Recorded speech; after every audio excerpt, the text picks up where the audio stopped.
it's cool to see optical illusions like this, and it's like, oh wow, brain tricks, but think about the actual implications of what's happening here. Our brain is actively constructing something counter to reality. Like, optical illusions are cool and fun and whatever, but the implications of what's actually happening is kind of concerning. Hello, welcome to Mental Reps. I'm Fish. And I'm Ben. So, evolution by natural selection, that's how we're here. But one of the qualities of natural selection is that the fittest get to reproduce. Fittest by the Darwinian notion of fit. Not just the most buff. Not the most muscle mass individuals. So, now a consequence of what? Although, there might be something to that. There might be something to that. If you buffer, you get to pass on your genes. I would wholeheartedly sign that document. So, one consequence of that is truth and fitness are not the same thing. So we are selected to be able to survive. Our traits have been selected for, our perceptions are that way because they got those genes into the next generation. Not because they perceived what real reality actually was.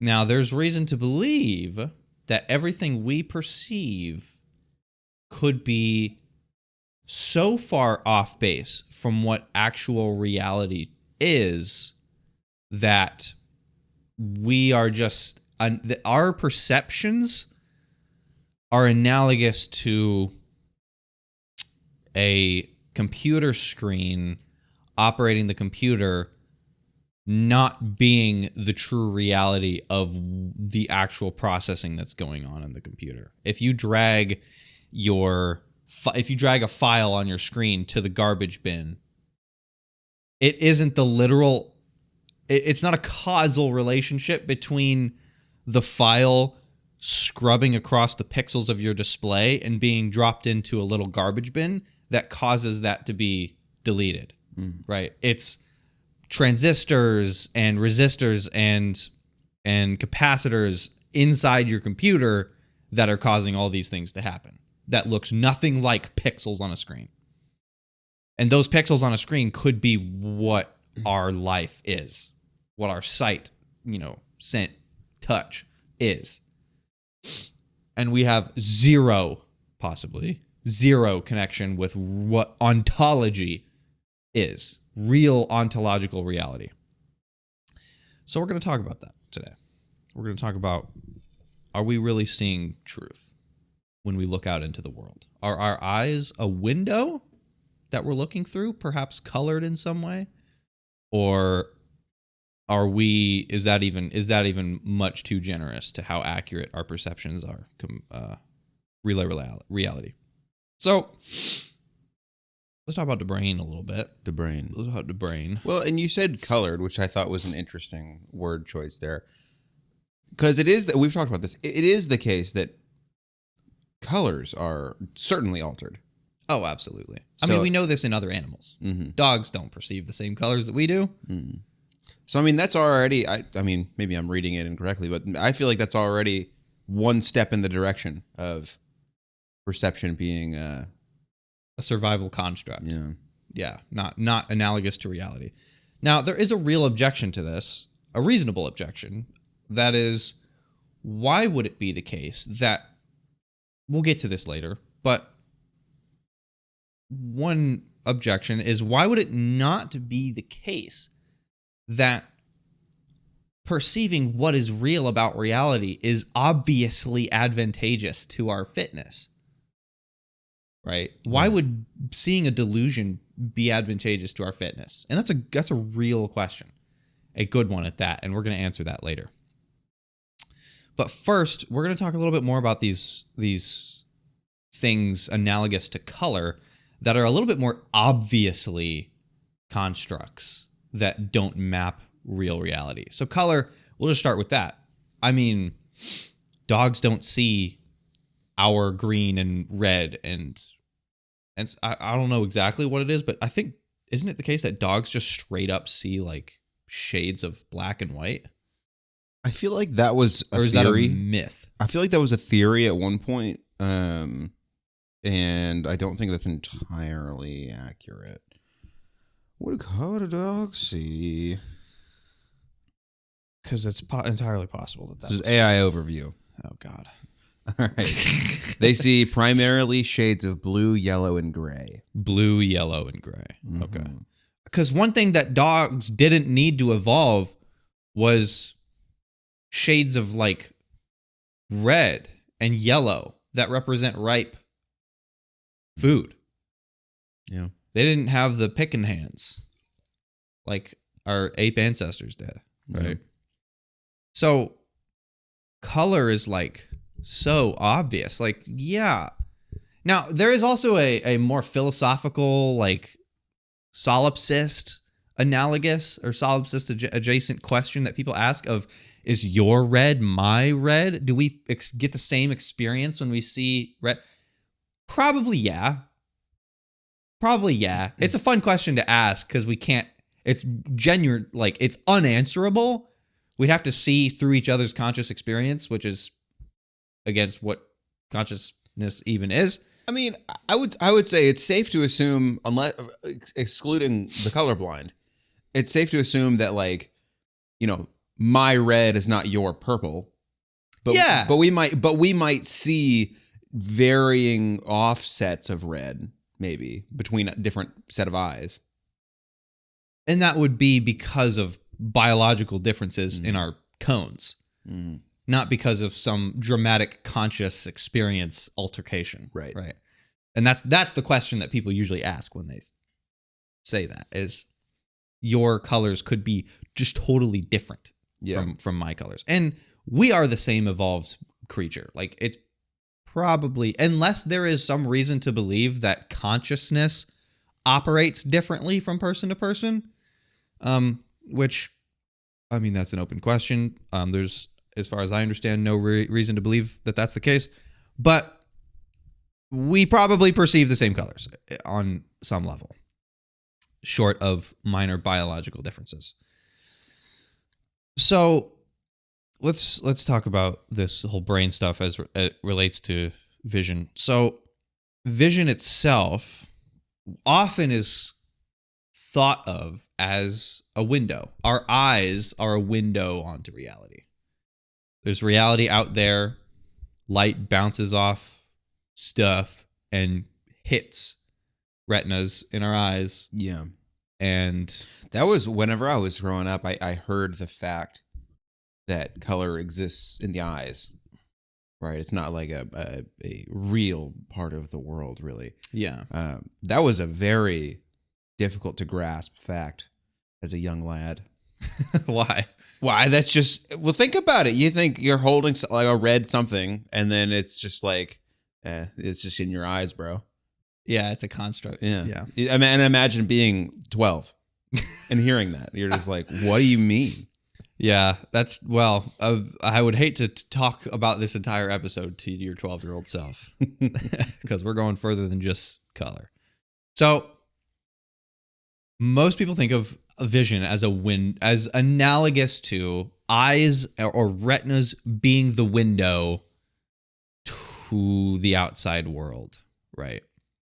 That is totally wrong. And this is not like theoretical. That is just simply wrong. Okay? Vision is an active thing. It is not a passive receiving of information. Vision is an active construction that our brain does and in real time. 20 to 30%, which is a lot for one task, 20 to 30% of our cortex is dedicated towards visual processing alone. That is a huge amount of data being crunched for just sight. Yeah. Right? That is not analogous to the brain is just taking in information and relaying it as it is. That is active construction. It is making stuff up, and we're going to talk a little bit more about that. So what is 20 to 30% of our cortex doing in vision? Well, Right. a few answers are obviously color. It's constructing color in real time, right? So what's the skepticism phase? Well, I mean, that's a. I guess I'm not the brain, but that just seems like a lot of processing power to assign color. But Well, I'm not stopping at color. I know. I'm just that you've only listed one thing. I was like, oh well, interesting that. Yeah, color is one of many. Yeah. So the whole lot of processing is not just color. So we've got color. We've got creating depth, right? Depth perception. That's an active construction. I can see that. Yeah. So because some people, this is something a little bit also kind of obvious. Some people are just simply bad and some people are simply good at perceiving depth. Yeah.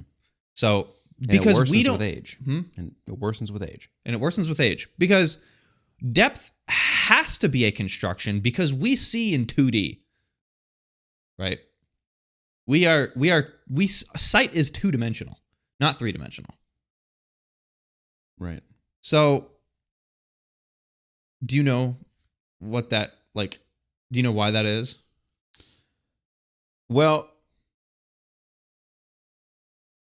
kind of. So I know that like each eye is 2-dimensional, but the reason for the two eyes is that's how you create depth or something like that. That's some of it, yeah. Yeah, that's the extent I know. So, well, in the same way, if you look at your monitor, you obviously know, like a computer monitor, if you're playing a video game, you obviously know your screen there's no depth in your screen. Yeah.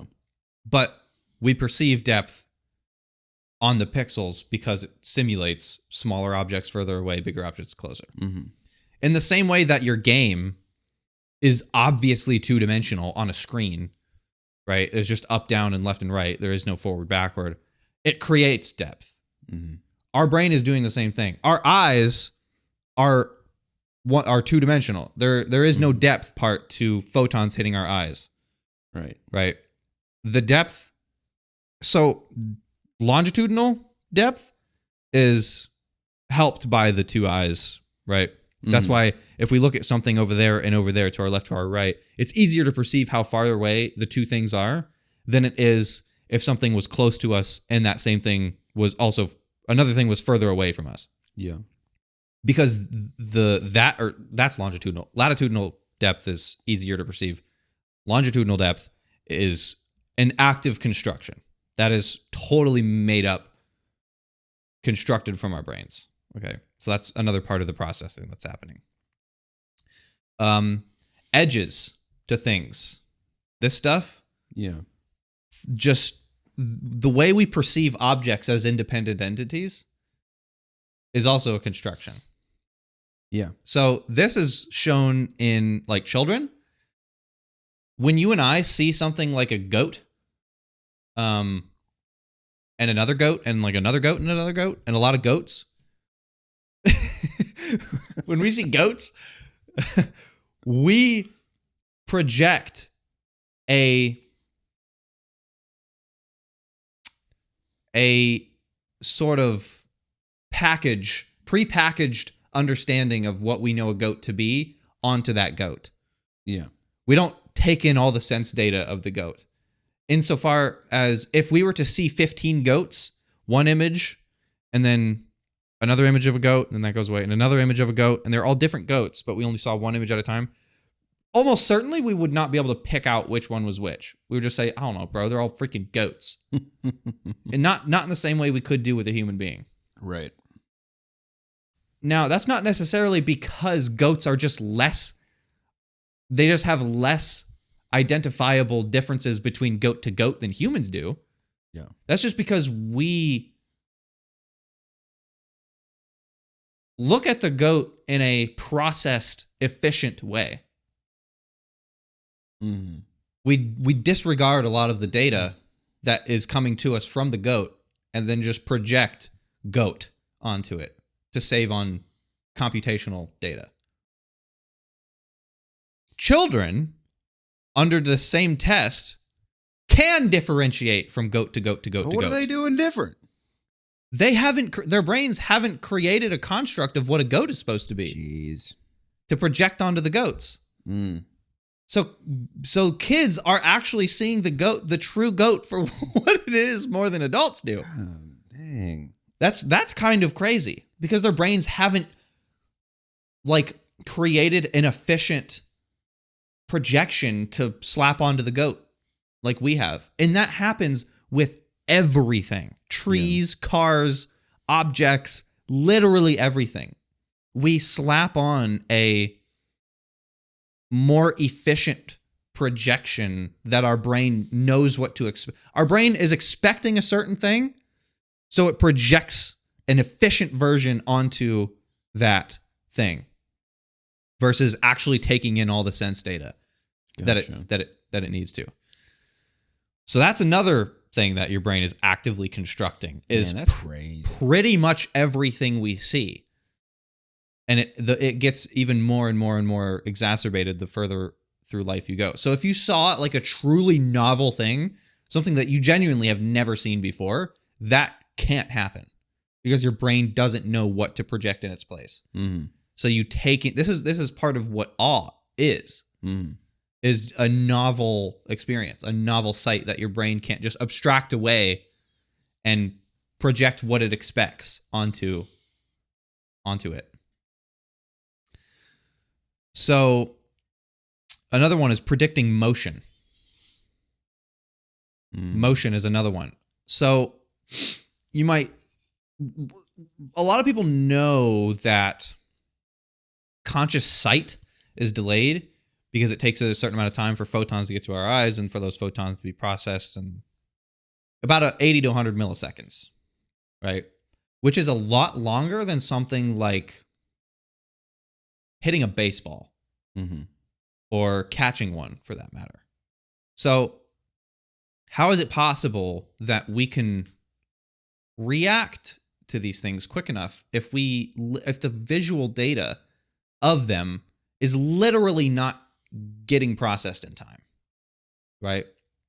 Well, that's because our brain predicts motion. It captures data of the position and velocity of a thing, and before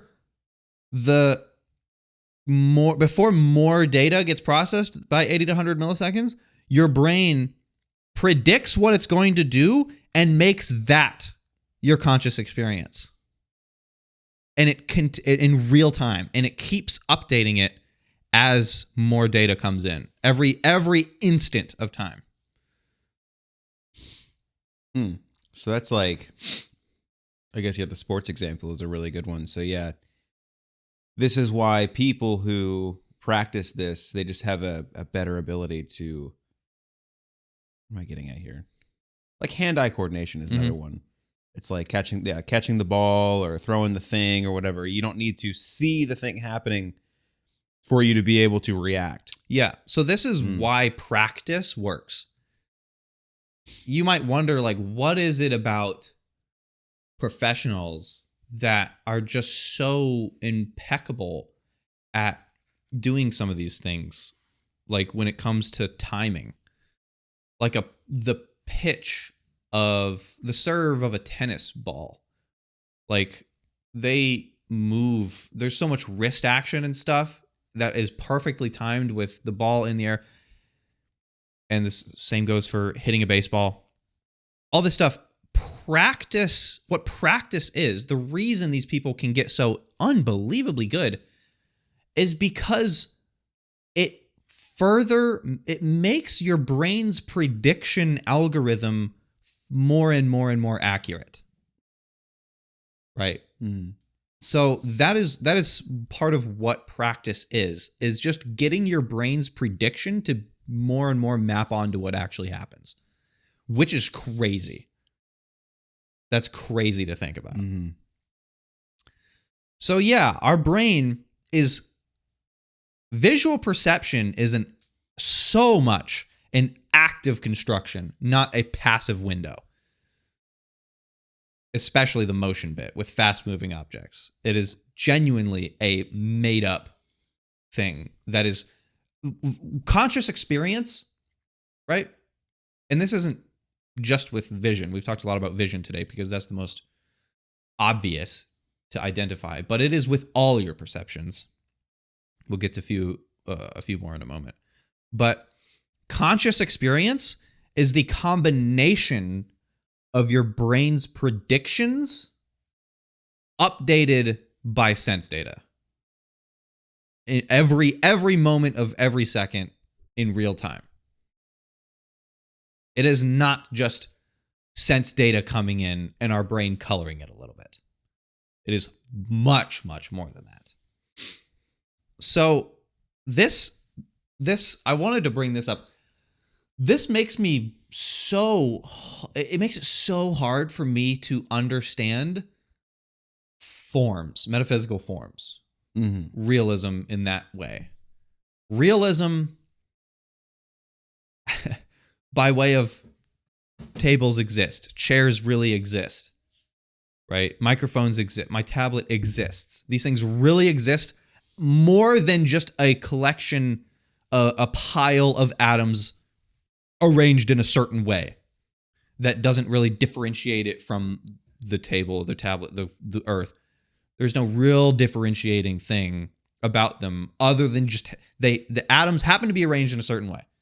Realism says, no, these are real independent structures, and they have real metaphysical forms that they map onto, the particular individual things in reality map onto. That is just so hard to believe after learning how much of this stuff is actively constructed in our brains. Where is the line between brain funkiness and matter? I guess. We haven't really delved too much into that. Brain funkiness and matter? Yeah. What am I getting at here? What is existing really in a space, not in a realist sense, but what is there in terms of matter, and what is being altered by our perception?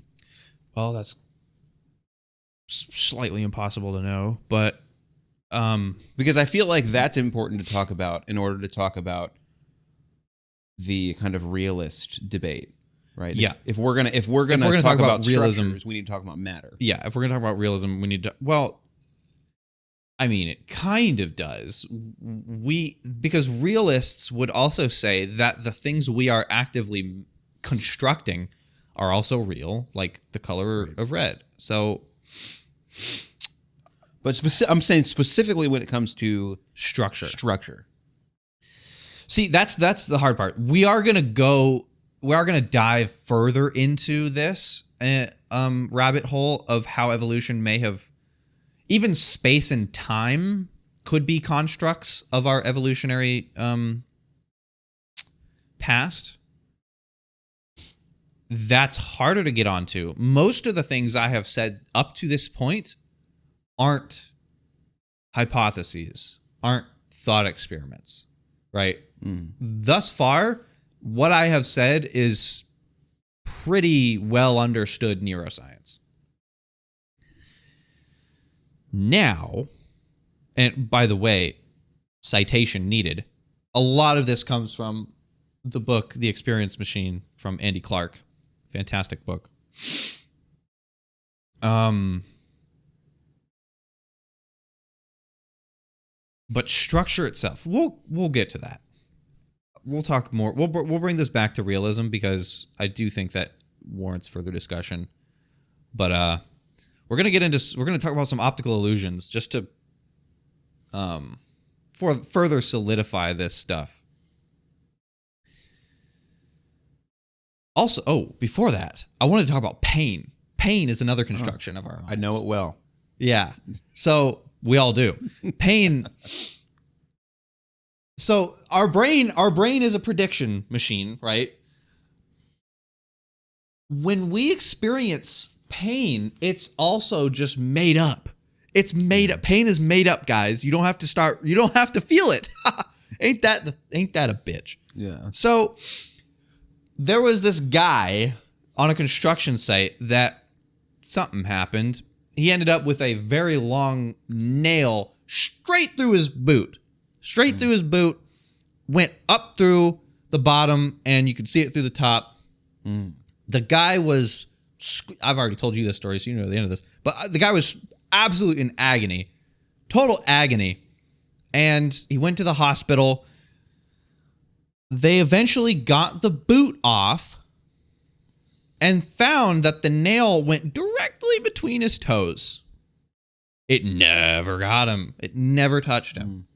The guy wasn't faking the agony. He wasn't faking the pain. Yeah. What was happening was the brain was projecting its expectation of reality and making that his conscious experience. I have a funny example of this that I can share with you. There was a video that I saw of a cat. And you know those knives that, it's like a fake toy knife that retracts when it pushes on something? Yeah. It's like a fake knife. So the person stabs the cat with this, and the cat screams. Sure this isn't AI? No, it was real. Okay. It was real. Yeah, that's kind of funny. So this is not just us. This is all animals. The brain is a prediction machine. We know this as well. We know this. We can put our hands, like there's these tables where if you hide your hand behind a sheet and it's replaced with like a rubber hand, and people do like the same sensations on both hands for like a while. They pick one up while they pick your real hand up while they pick up the fake hand, but you can only see the fake hand. Yeah. And they touch both hands in the same way at the same time for like a few minutes. And then they smash the fake hand with the hammer and you freak out. Yeah. Right? We know this to be the case. It's because the brain is projecting what is expected the experience to be and making that your actual experience. This is insane. The thing is, this is happening every second of every moment. Not just when we do these cool mind tricks. So, pain is fake. You don't need to feel it. Moving on. We're going to get to some illusions. So, I already told one of these to Fish, but we're going to start with the shepherd table illusion. Right? What's false about this? What's being illusory here, do you think? We're going to put these on screen so you can play along too. Well, so what I'm really looking at right now, I'm looking at two tables. One of them appears to be long, almost like a bench, and the other one I would describe as like a square-looking coffee table. Yeah. What's funky about this? Something is illusory here. Something's afoot. Does it have to do with the height of the? This is the difficult thing with picking out. Wait, is it no? Wait. This is what I was gonna say. Is if it's like a skewed, the what I described as like a bench is just the same thing but a skewed. But I don't know if that would make any sense. Like as if it was rotated. Oh. That was kind of what it looks like to me, as if you took the same thing, the same table guy here, and you rotated it. Yeah, that's exactly what it is. Isn't it? So you're saying that they're the same table? Yeah. Yeah, that's true. Okay. The tabletops are the exact same. It sure as hell doesn't look like that. The left one obviously looks longer than the right. Yeah. More rectangular. The one on the right looks more square. Yeah. They don't look the same in the slightest. Yet, if you were to no way you rotate this doesn't look normal, honestly, but if you could take the left one and rotate it independently on top of the right one. That's what I'm saying. It's like rotated and kind of it appears anyway, like rotated also off center this way. Yeah, but it's not. It's not. It's not. It's exactly the same. The only thing that's different is the position of the legs. It's cap. Yeah, that's messed up. lying mother frickers. So that's an illusion of sight. That's a construct of where our evolutionary fitness did us wrong. The next is purvey blocks. This one messes me up, dude. I don't hate this one. It's miraculous, but I hate it because I can't get rid of it. So the purvey blocks. There are 2 blocks in front of us. Like I said, we'll put these on screen. This is insane. The top block is gray. The bottom block is white. Except they're not. Except that's Cap. They're the exact same color. Mm-hmm. What? If you put your finger in between the dividing line between the 2 and sort of like blur your vision a little bit, you can see that they're the exact same color. But as soon as you take it away, your brain does its dum-dum again. It makes the bottom one white for no reason. What? That doesn't make any sense. This is crazy. Like, this is like, it's cool to see optical illusions like this, and it's like, oh wow, brain tricks. But think about the actual implications of what's happening here. Our brain is actively constructing something counter to reality. Like, optical illusions are cool and fun and whatever, but the implications of what's actually happening is kind of concerning. Right? Colors.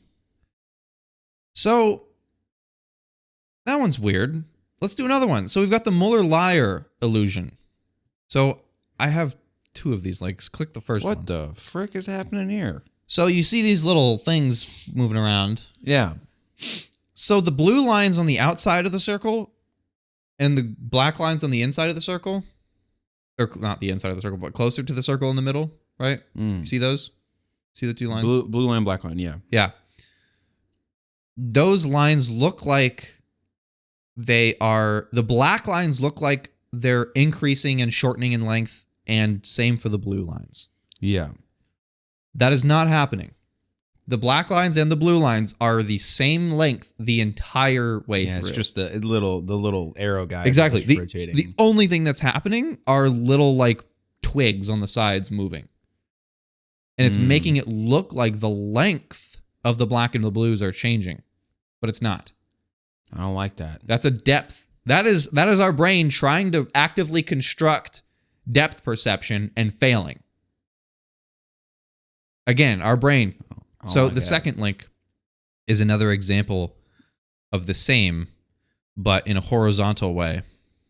It's waving. Yeah, it looks like a wave. It looks like the red and the blue lines are shrinking and expanding to create a wave, but it's not. The red and the blue lines are the same length the whole way through. Yeah, well, that doesn't really do anything. Yeah, the covering the little things. Well, if you covered all of them, it would probably work. But yeah, no, even just the top one still creates the illusion. Yeah, That's but crazy. It's not happening. What we're seeing right now is not happening. That's messed up. That's crazy. And I can't just like, what's crucial here is no matter how hard I look at this, I can't like force my way into what actually is happening. If you focus on only the top line and just try to ignore everything else, you can see the arrow guys going up and down and seeing that I can pick out that the very top line is not moving. Yeah. Or even if you focus on just if one you focus on individual one point, one end of the line, you can identify that it's not moving. But as soon as you take in the information of more at a time, the illusion just imposes itself back onto you. Yeah. It's because we can't fight against our own brain's false construction of reality, no matter how much we know that it is not reality. Yeah. So that's concerning. The next one, the checker shadow illusion. What do you think's happening here? Frick, dude. A, B. Does that have anything to do with it? The A and the B? Yeah. Yeah. Okay. Audio listeners, you're really just gonna have to watch this video. Yeah, I'm looking at there's a cylinder and looks like a chessboard kind of guy, and the cylinder there's a light source that is the cylinder is making a shadow across the board. Yep. What I'm confused about is the A and the B, because the A is on a gray square and the B is on a white square. That's wrong. Is this the same thing? The A and the B are the same color? Yep. Okay. The A is not a gray square, or the B is Well, not a white square. what it's doing is it's playing off of your preconceived notion of what a checkered board is. Yeah. Right. So it's just kind of like the other one. It's like it's telling you, your brain's saying, "Oh, it's a white piece. It's just got a shadow on it." Yeah. But in reality, it's the same. This is the example of our brain projecting onto a structure. Same thing. You cover up the in between, and you can see it. Yep. This is the same thing of our brain projecting onto what it expects a structure should look like in a more efficient way than if it just took in all the data of the structure. And it's, again, it's so hard to fight your own brain's construction of sight. Like the photons bouncing off the A square and the photons bouncing off the B square are of the exact same wavelength, right? And our brain is taking that data and totally disregarding it in place of what it thinks should be there because that's more efficient. Yeah. That's fricked up. And that's happening at everything we look at, every single thing we look at every moment. Yeah. So like what is an illusion and what isn't? We can't know. We don't know. Like there's the exception cases where we can find the gaps in our illusory sight. But like what are we to do when this is literally every moment of everything we look at? How are we supposed to find the illusion here of this table, of you, of the cameras? Because there's illusions there, but we just don't know we don't know what's illusory. Right. Like it's so messed up. And again, I'm going to emphasize, people see optical illusions as like, oh, funny, haha, cool tricks, and not realizing the implications of what that means. So there's also a few other ones. The McGurk effect. This one is an auditory illusion. So like if you see someone's lips going ba ba ba or thaw or fa ga, if you put one audio track over a person's mouth movements, the audio track is going to sound like whatever their mouth movements look like they are saying.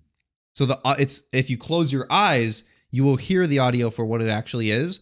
But as soon as you open your eyes and see the person's mouth, it instantly changes the way this thing sounds like. Interesting. So your brain's constructing audio as well, because it uses this is one of the most obvious socially advantageous adaptations of humans, is the active prediction of people's mouth movements to alter the perception of sound. That's part of how we understand speech is by looking at people's mouths. So there's also pareidolia. Everyone knows this. This is, you see faces in clouds or everywhere for that matter. In the bushes. In the freaking power outlet, faces are everywhere. Yeah. This is like one of the most obvious evolutionary adaptations like ever. Well, that's what I'm saying. You got to be able to make out threats. Right. Yeah. Eyes are another thing that we just lock onto. People use this in like marketing campaigns. They subtly put what might be conceived of as eyes somewhere in their marketing ad, but couldn't just be identifiably like, oh, they're just... Dude, which goes to show you that marketing is evil. Like, I mean... They're playing on our evolutionary nature in order to get us to look at to sell an products. ad. Yeah. Yeah, dude. So nowhere is safe from advertisers. Nothing is safe. Yikes, dude. Phantom vibrations. Yeah, a lot of people have. This is the most like your brain predicts when a vibration is going to come, and it's the most convincing thing. Yeah. It's the most convincing, totally illusory thing ever. Yeah, it happens on watches. With smartwatches. Mm-hmm. Phantom phone vibrations are like so convincingly, but it's totally fake. It's totally fake. Even if you have, like, a lot of people, including myself, will have. It's not just a buzz. It'll be like a series of buzzes, or like a kind of a buzz that, I don't know, does something funky. I know, like, Samsungs do that. Yeah. Even if it's what you're used to, that is what the phantom vibration will be. Yeah, which is crazy. Dude, your brain is a prediction monster. It predicts something. Whatever it is, there might be a cue of something that your brain associates with that vibration going off. And I haven't mentioned this yet, but when your brain predicts something that's supposed to happen, it's not just the case that if whatever it predicted was going to happen, if it doesn't happen, your brain is just like, oh, scrap that. New data. It's not that case. Your brain predicts what's going to happen, and it will take steps to enact to fulfill that prediction. Right? Mm-hmm. That is what is happening with phantom phone vibrations. Something that your brain associates with that vibration, some unconscious cue happens, and your brain expects the vibration to happen, but it doesn't. But it will take steps to try and make that prediction a reality. So it makes up the vibrations. Yeah. Totally makes it up. And it feels so freaking real. Totally indistinguishable from reality. It reminds me of like hunger cues too. Mm-hmm. Like hunger cues are absolutely a big one. You could totally not be hungry at all, but because there's an external cue that's usually associated with you being hungry, your brain's like, all right, time to be freaking hungry. Yeah, you start fucking salivating. Yeah. And there's nothing in front of you. Yeah.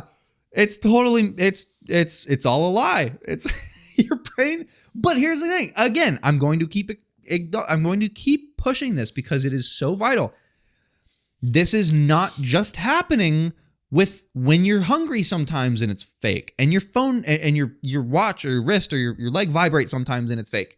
This is happening with every single perception in every single given moment. Yeah. All the time. Except most of the time your brain gets it right. It gets the prediction right. Because we've lived a whole life of doing mostly the same things over and over again. Right? Yeah. So it's impossible to tell what's actually illusory and what isn't. Like some people, again, another auditory one, alarms. People that wake up to the same alarm for like several years. Sometimes they will just simply hear it when it doesn't go off. Or yeah, dude. I don't remember how it went, but back when I had an iPhone, I used one of their default alarms. Mm-hmm. I haven't used that alarm in a long time, but I'll still hear it sometimes. Yeah. And I'm just like, and it of course, the stereotypical, like, I hate the sound of the alarm, but I do. And also, I hear it when it's not there. Yeah. Yeah, and sometimes it is just straight up indistinguishable from reality.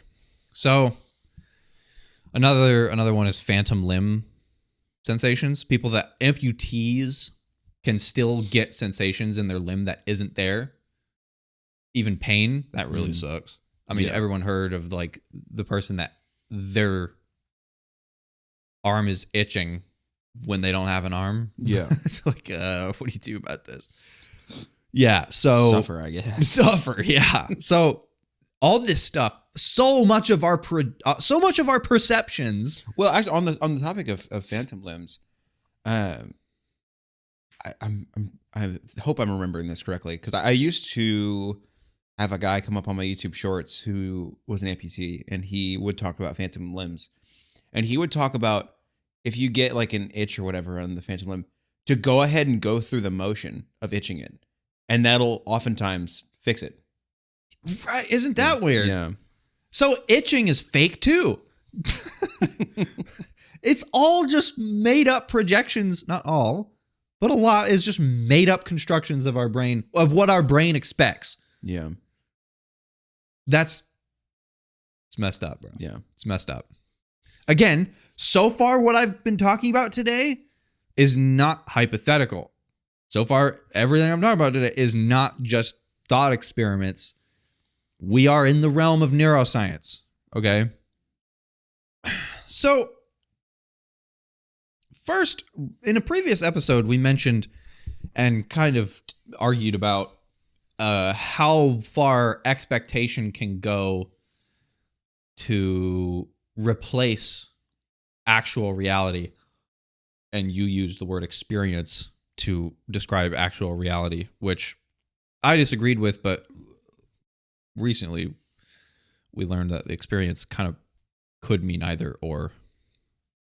Personal experience or actual matter of fact what happened. Yeah, we got down to the definition of experience a little bit, and yeah, recently we looked it up and it seems to be used kind of interchangeably. Yeah. So who knows? But one thing that was expressed during that was that the expectation of an expensive, high quality wine, but you actually consuming, bottom shelf grocery store wine, the expectation is going to basically give you the experience of if it was a high quality wine. Now we know why. Because the brain is going to do what it can to fulfill its predictions. It's going just like how we see these optical illusions. Our retinas are receiving from the A square and the B square the same wavelength of photons. And our brain is taking that data and totally disregarding it. In the same way, we can have the taste of cheap wine touching our taste buds, and our brain totally disregards that data and replaces it with its prediction of being an expensive, high-quality wine. Right. So, no one's safe. No one's safe. Our brain's going to do what it wants. And this, I don't want to overstate this like I kind of have so far.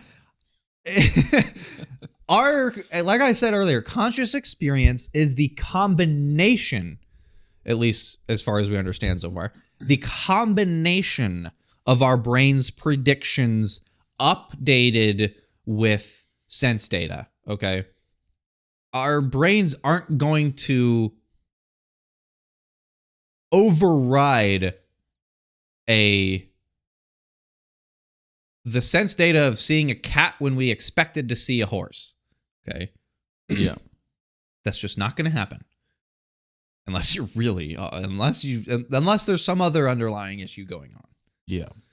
So this is only going so far, but even just what we've talked about today, it goes pretty freaking far with respect to things like motion, the construction of motion, and how the only way that we can actually live in real time when our senses take a kind of a long time to actually get to the brain processing, the only reason we can actually live in real time is because of our brain's expectation being projected as conscious experience in a much faster way than if it were to just crunch all the data that's coming in.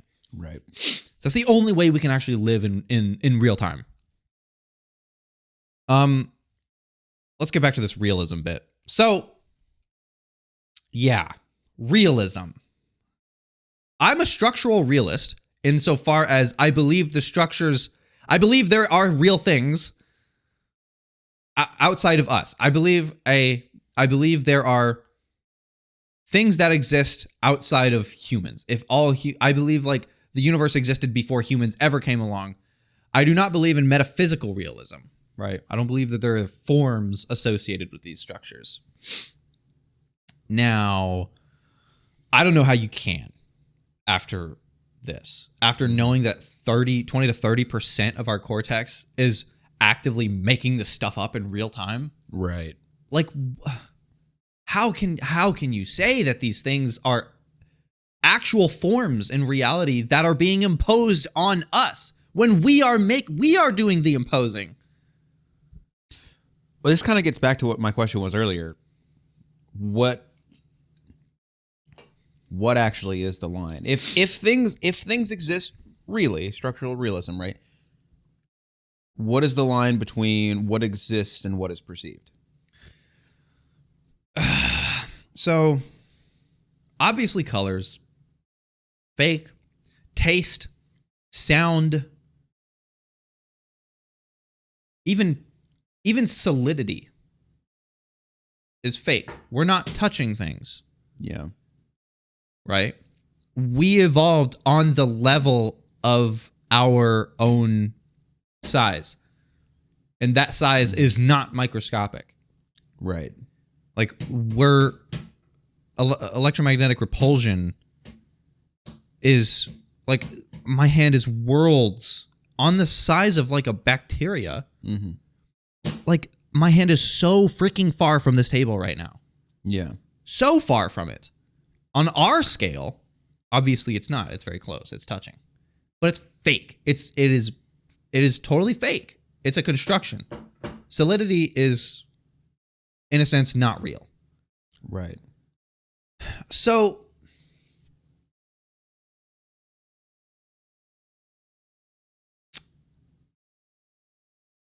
it's hard to say. So, like, my chair isn't actually solid. It's just a collection of atoms.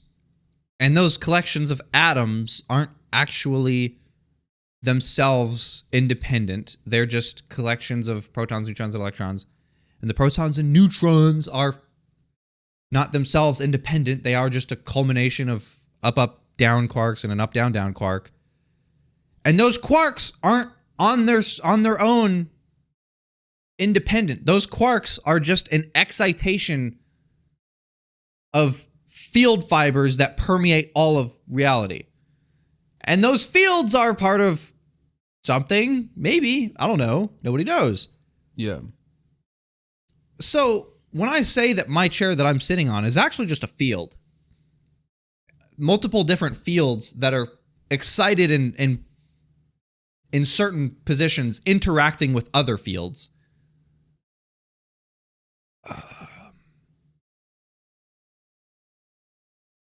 I don't think it would be right to say that matter, very quote unquote here, matter exists. Not in the way we perceive it. Right. It exists potentially in a quantum state. Arranged in a way that appears to be. On the level we evolved, yeah, it's as real as it can be. But if we were to actually be able to step outside our evolved senses, we wouldn't see matter the way we see it. We would see fields, or whatever the deepest part of reality we would see fields. We would see field lines where it's more excited in one place and less excited in another place, and interacting with other fields more in one place than in another place. That's all we would see. See, quote unquote. Right. Like, fields themselves, in a way, aren't even something that like a photon's gonna bounce off that allows us to see it. So when you say see a field, I don't even know what that means. But the way we evolved is so not representative of even just the things that we know to be there. Sure. Yeah. I think I'm completely on board with the fact that like there is no in a realm of forms, right? There is no perfect chair or anything like that. Like I'm on board with that. Yeah. But as far as what really exists, are we on the same page that the external of ourselves, there are structures of things? Yeah. Okay.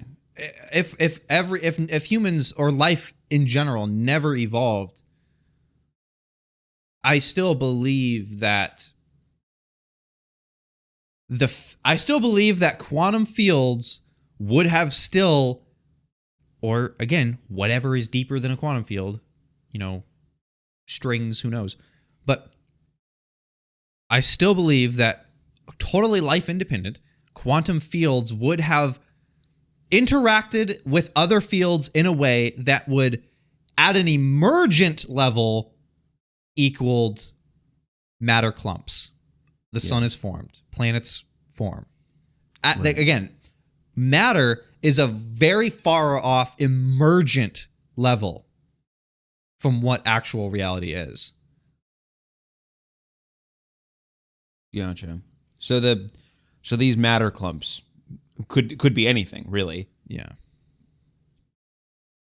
And what we're saying is just that these matter clumps, we can put a name to them, but they are just clumps of matter. Well, I would say even saying clumps of matter is just a name. Right. I would say even a quantum field is also just a name we're giving it.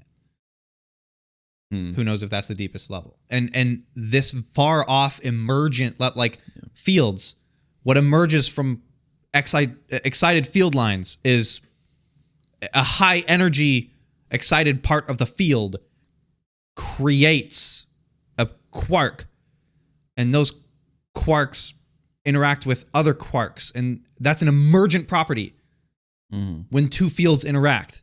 And what emerge even at another emergent level is when those quarks interact, it becomes a proton, right? And that's a second emergent level. It's an emergent property of what is deeper.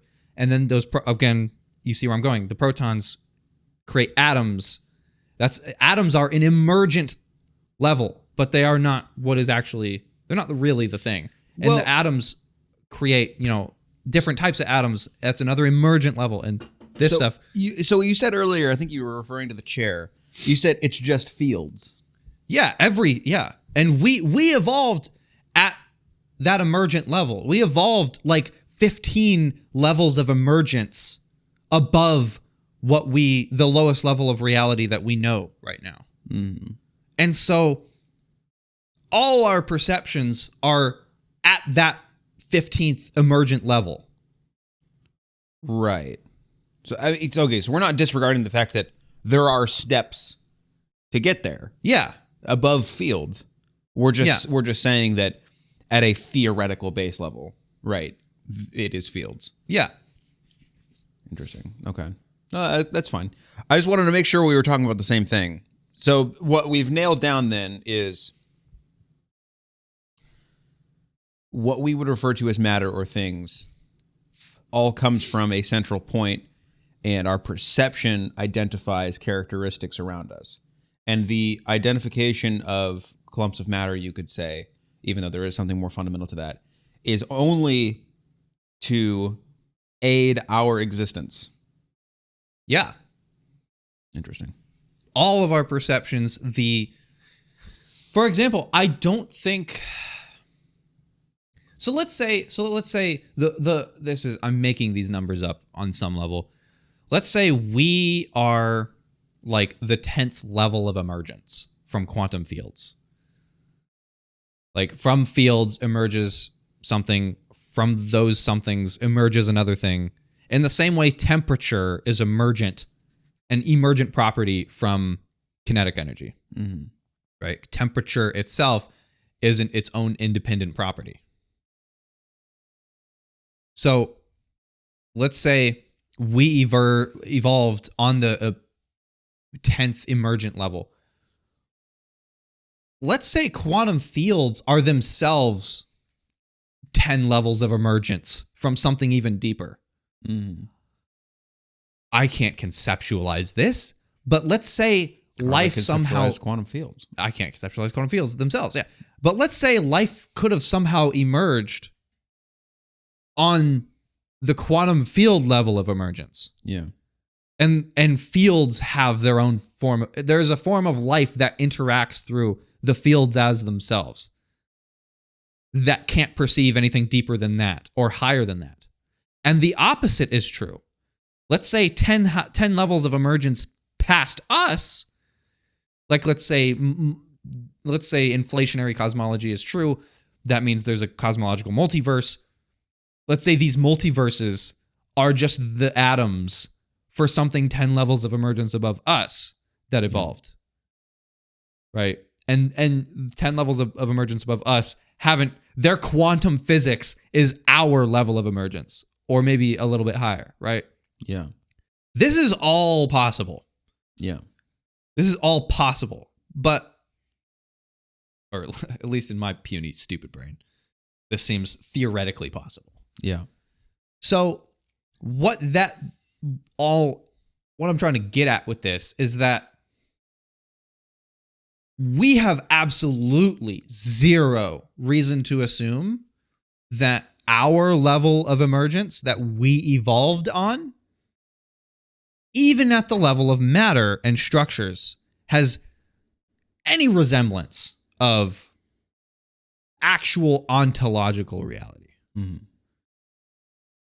Which is a very long-winded way of saying I really don't understand how realism by way of metaphysical forms could possibly be a coherent position. It seems to be... It's so, like, sorry to cut you off, but like I said before a few days ago, it seems like such a human-centric, privileged position. As if we are the center of the universe. And what I was about to say was what I responded to you when you said that a couple days ago, which is, it seems kind of like an egoist kind of a situation where humanity is putting their own perceptions first as objective reality. Right. When that is considering that, I mean, in the grand scheme of the universe as we can currently understand it, we are one single blip at the end of that history. Yeah. Right? So clearly our own perceptions are not overruling this billions and billions of years of change. Right. Yeah. So, man, you've really got to have confidence in our own level of emergence and evolution really being the mapping on, really being able to perceive and map onto ontology pretty damn well. I mean, and not to dog on religion like we always do, but I mean, when you take all this into account, especially with this whole kind of human-centric, egocentric ideals of the universe, and then you combine that with the idea of an all-powerful being at the very base point of the universe itself, that also loves us, and we're the most special thing. Yeah, dude, I mean, it kind of really when have you take to that think into account, we are the best thing ever. When you kind of take that into account, you see exactly why humanity would have this self-centered view of the universe. Yeah, because we also made this religion. Yeah, it's just I'm trying less to dog on religion a lot. And honestly, that wasn't even a dog. No, really. that wasn't. That was more of just like a. If humanity can create something like religion, it goes to show that we take this ideal with us to all avenues of our lives. this human first, human centric, which makes sense when you take into account of, community and how much we pride ourselves in our species and all of that. But I mean, the end result is the same. It's the focus is self-centeredness. us. Right. It's good for our survival. Yeah. Yeah. I'm trying less to dog on religion, but I just can't seem to escape how self-centered it seems to be, how human-centric it is, how the universe was created for us. And it's just, I can't get behind that. But also, we burn in hell forever.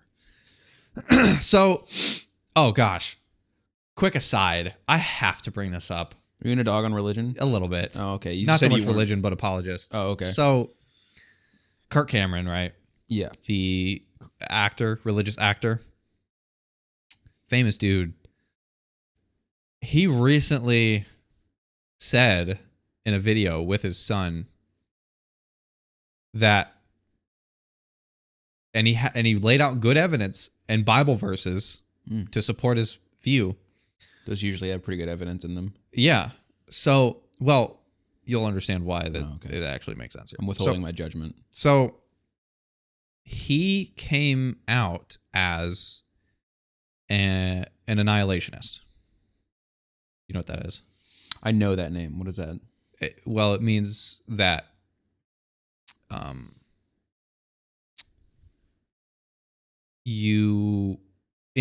hell is not eternal. You are annihilated. Interesting. You are destroyed in hell. And there are verses in the Bible to back this up.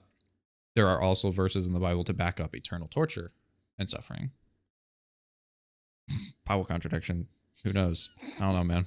But Jeez. So he made a video of saying, yeah, maybe guys, Christians, guys, maybe God, the God that we call good, didn't create hell to be eternal suffering. Maybe God isn't punishing finite sins with infinite punishments. That doesn't seem just. Maybe, guys, maybe. Just hear me out. And like 20, this is not an exaggeration, like 20 apologist reaction and response videos came at him, just absolutely drilling into Kirk Cameron. He had jobs that he was going to do that cut ties with him.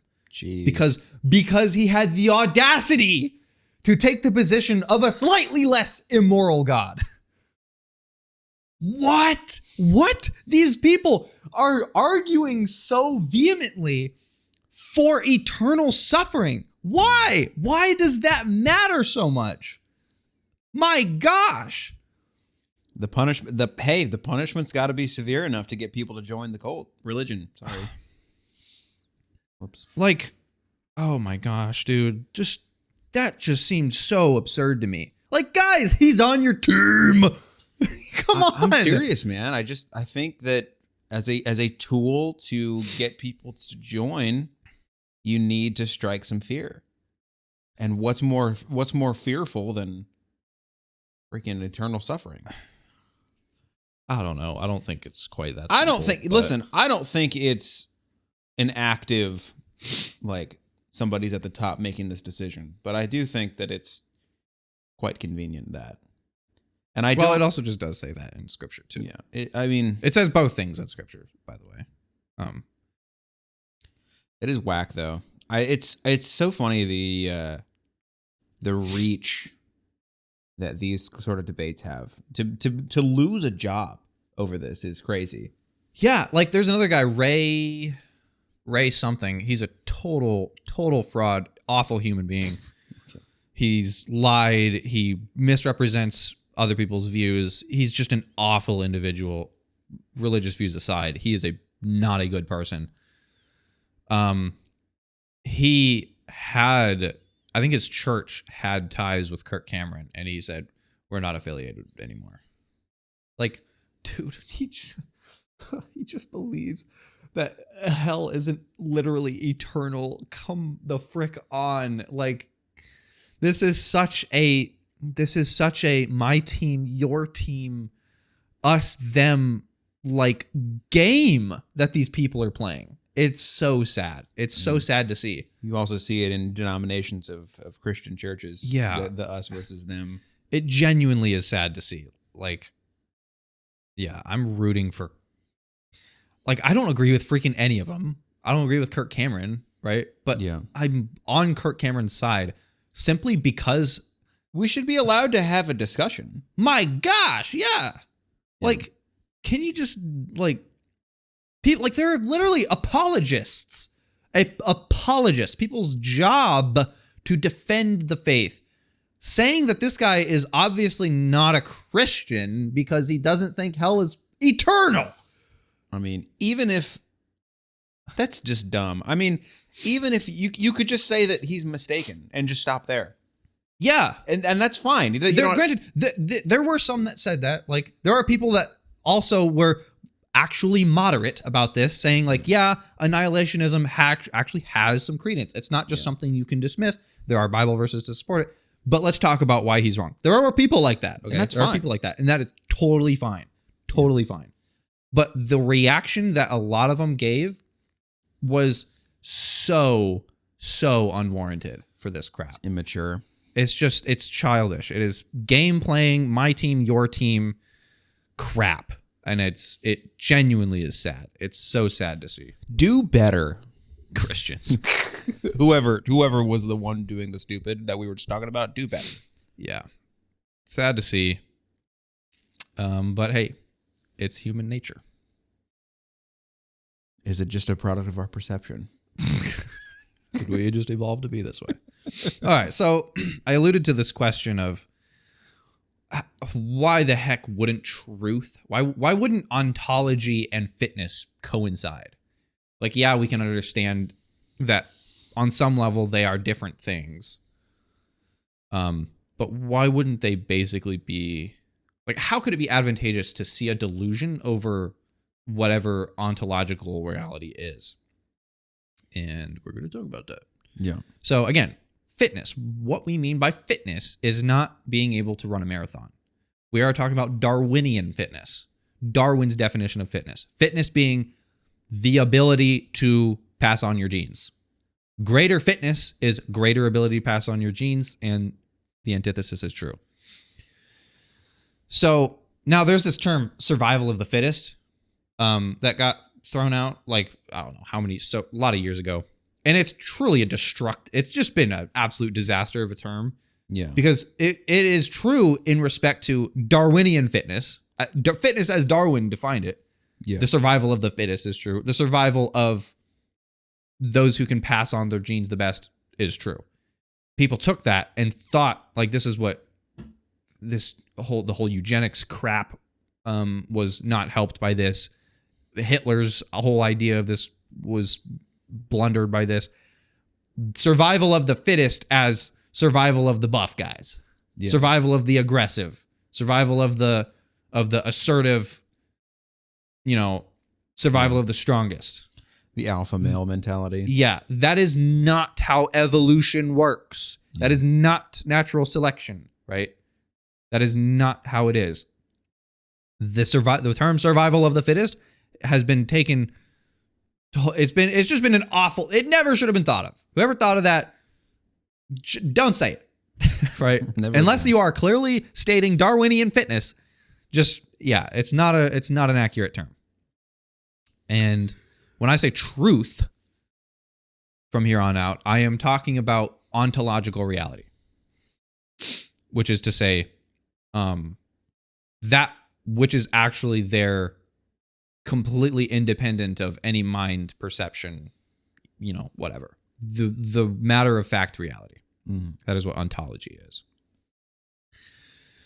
So, evolutionary game theory simulations have been ran to answer this question of if natural selection would select for that which is true. So let's imagine a world. This is a very simple version of this, but let's imagine a world where there's a resource called stuff. We need stuff. Okay, and there's an organism called a critter. The critter needs stuff. Critter needs some stuff. The critter needs stuff. Okay. And I'm getting this example from a book called The Case Against Reality from Donald Hoffman, who is an idealist, but he argues for his position by way of natural selection, having, according to him, not selected for truth. Good book. I don't agree with a lot of this stuff, but definitely a thought-provoking book. Recommend. So we got a critter. Shout out. We got a critter that needs stuff.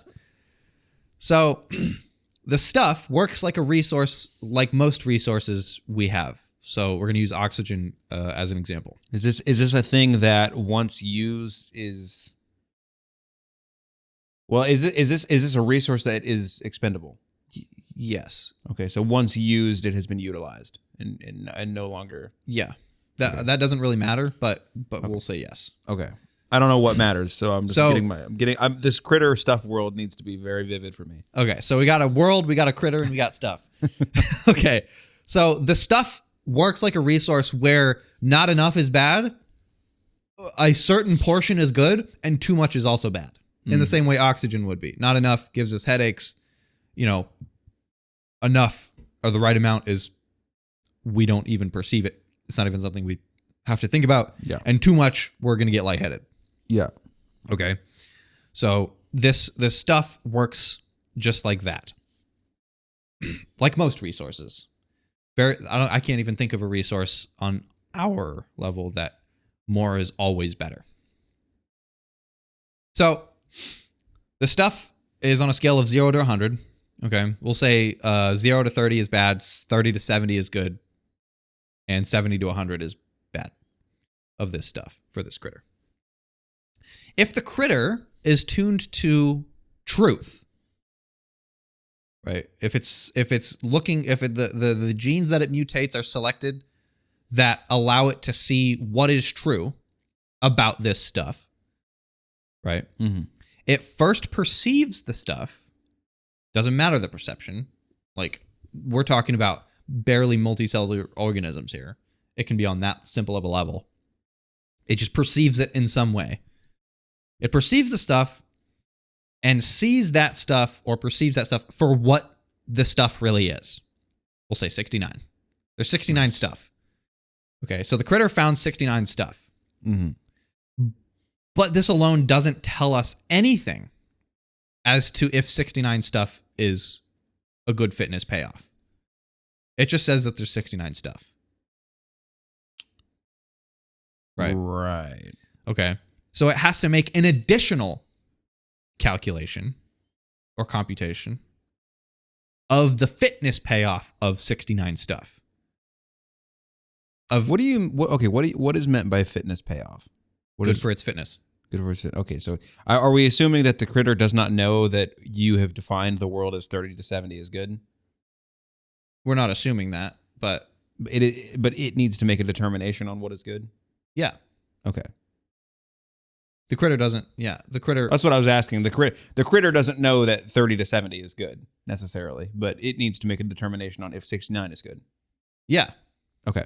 I'm following now. Yeah. So the critter, like I said, we're talking as simple of an organism as you can think of. Right. Yeah. We're not talking you and I.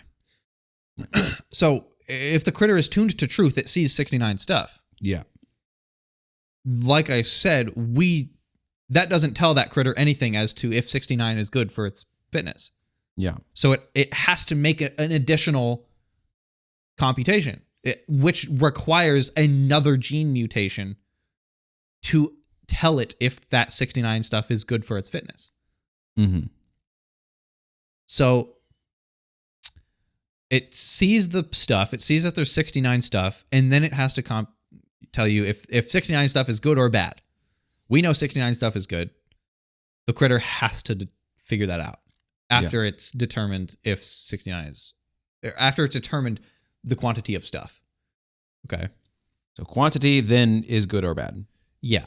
So that's what happens when selection tunes for truth, for what is true about the stuff. Yeah. About a resource.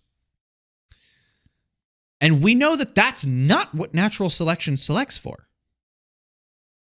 So If there's an equivalent critter tuned for fitness, right? Mm. And it comes across the same pile of 69 stuff, all it needs to do is say good or bad. Fitness good or fitness bad. Mm. And it disregards that the stuff has 69 of it.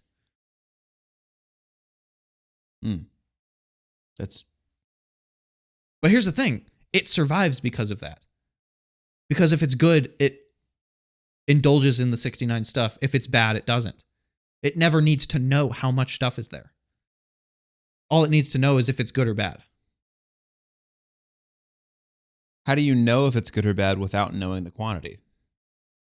Or is that just perception? You would, because you don't. If you don't, so we could probably think of an example on this now. What's the quantity of oxygen in the air right now? I couldn't tell you. Yeah. Yeah. It doesn't matter to us. We didn't evolve to perceive oxygen quantities. We just know that there's enough of it and it works. Right, but we also don't have a choice whether or not to partake in oxygen. It just kind of happens. The example of the critter is the critter stumbles upon 69 stuff, doesn't count it, but just knows that is good. So you partake in that quantity. What do you of mean things. we don't have a choice to partake in oxygen? We came from the water. I mean, in a now sense, I guess, not in a Oh, well, evolutionary sure. sense. Yeah, now, but that. I guess my question is, so if we're When we eat food, do we know how many calories are in it? I suppose not, but if you have too many calories, that can be damaging. Exactly. But So we don't know how much that is. We're just eating until bad happens. We see what is good. Okay, this is why I was confused though. This is the reason, because if you have 69 stuff and 70 is bad, this fittest creature could stumble across this pile. How do they know that it's good and not bad if it's so close to straddling a line, let's say? How do they know not to extend? Because of all that critter's mutations, it doesn't know. It doesn't know the way you and I know something. So the ones that gravitate towards 69 stuff live. And the ones that gravitate towards more than that die. How does it know how many stuff is there? Because of a gene mutation. It doesn't know how much stuff is there. It's just a gene mutation that gravitates it towards the range of 30 to 70 stuff. Those ones live. And the mutations that go outside of those bounds die. So the ones that are the mutations that gravitate them toward stuff that says good live and reproduce. Interesting. Okay, sure. You clearly don't understand this still, so let's not move on. Well, no, I get what you're saying. It's evolved to where it just perceives that thing, doesn't need to know the quantity of it, but through the genetic mutations of, I'm assuming, its species up until this point, can see a pile of things and know that it's not too big or not too small of things. If we're using the things example.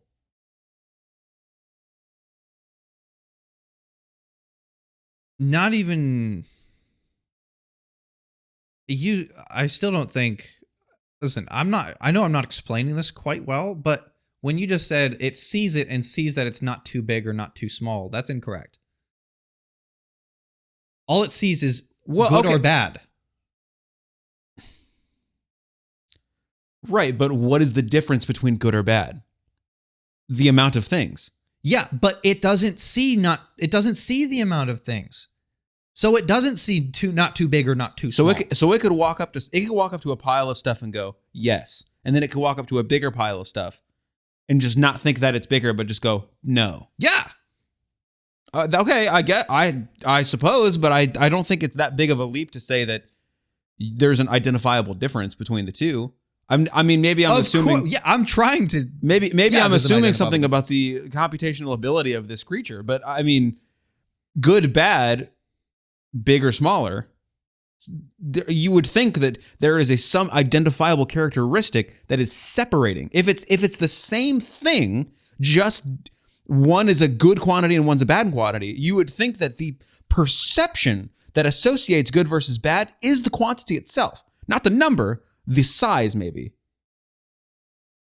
That is not a leap.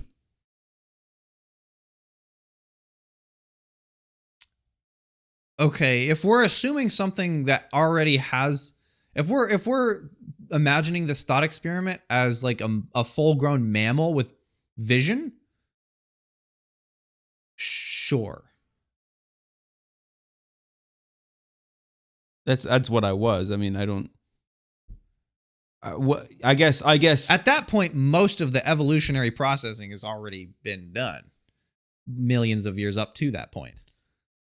So how is Critter finding stuff otherwise? Just The same way like a bacteria lives.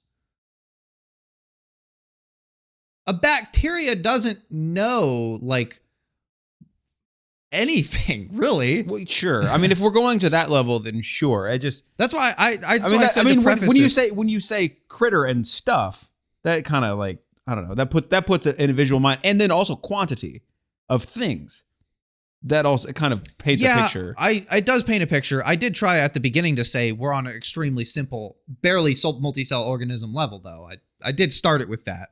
But sure, the language I'm using is counter to what I said at the beginning. So, point being, none of that matters. It's just in the example, the different between the good and bad for the one that is truth focused is quantity, right?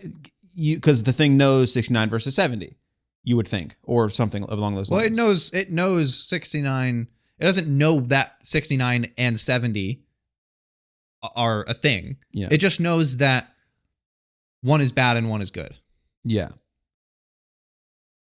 Likewise, for the one of the fittest, you would think, again, if we're going bacteria, then maybe this is not the case because there's no mental computation being done. But I guess you would think that there would be some way to differentiate between good and bad on a perception level. Maybe you would. Why is one, if it's the same stuff, why is one bad and why is one good? And what is the mechanism that allows the organism to differentiate? The ones that have a gene that. So let's say let's keep our example of 0 to 100 stuff. And there's bacteria just around. Because before you go on to that example, one way to make this really easy is if it's just two irrelevant size sources of different things. And one thing is, let's say, poisonous, and one thing is life enriching. Right? And the organism knows to go to the life enriching thing and not to the other. Right. And it's evolved to pick out that resource. That makes sense. You don't need to know anything about quantity at that point because it's just good versus bad. But if it's a quantity difference of good versus bad, you would think that there'd be some way to identify what quantity is bad. Okay, let's just stop thinking about this example in any sort of sight or vision or anything like that. There is no vision here. Just think of an amorphous blob. Okay. Moving, and actually think of the blob from that horror movie. It just consumes by way of sucking individuals. Okay. So there's no sight happening here. Okay. In the same way, blindfold yourself and start drinking. And then but before you start drinking, tell me how much water is in front of you. You don't know. Exactly. But you know when to stop. And you know when to start. Right. But that doesn't tell you.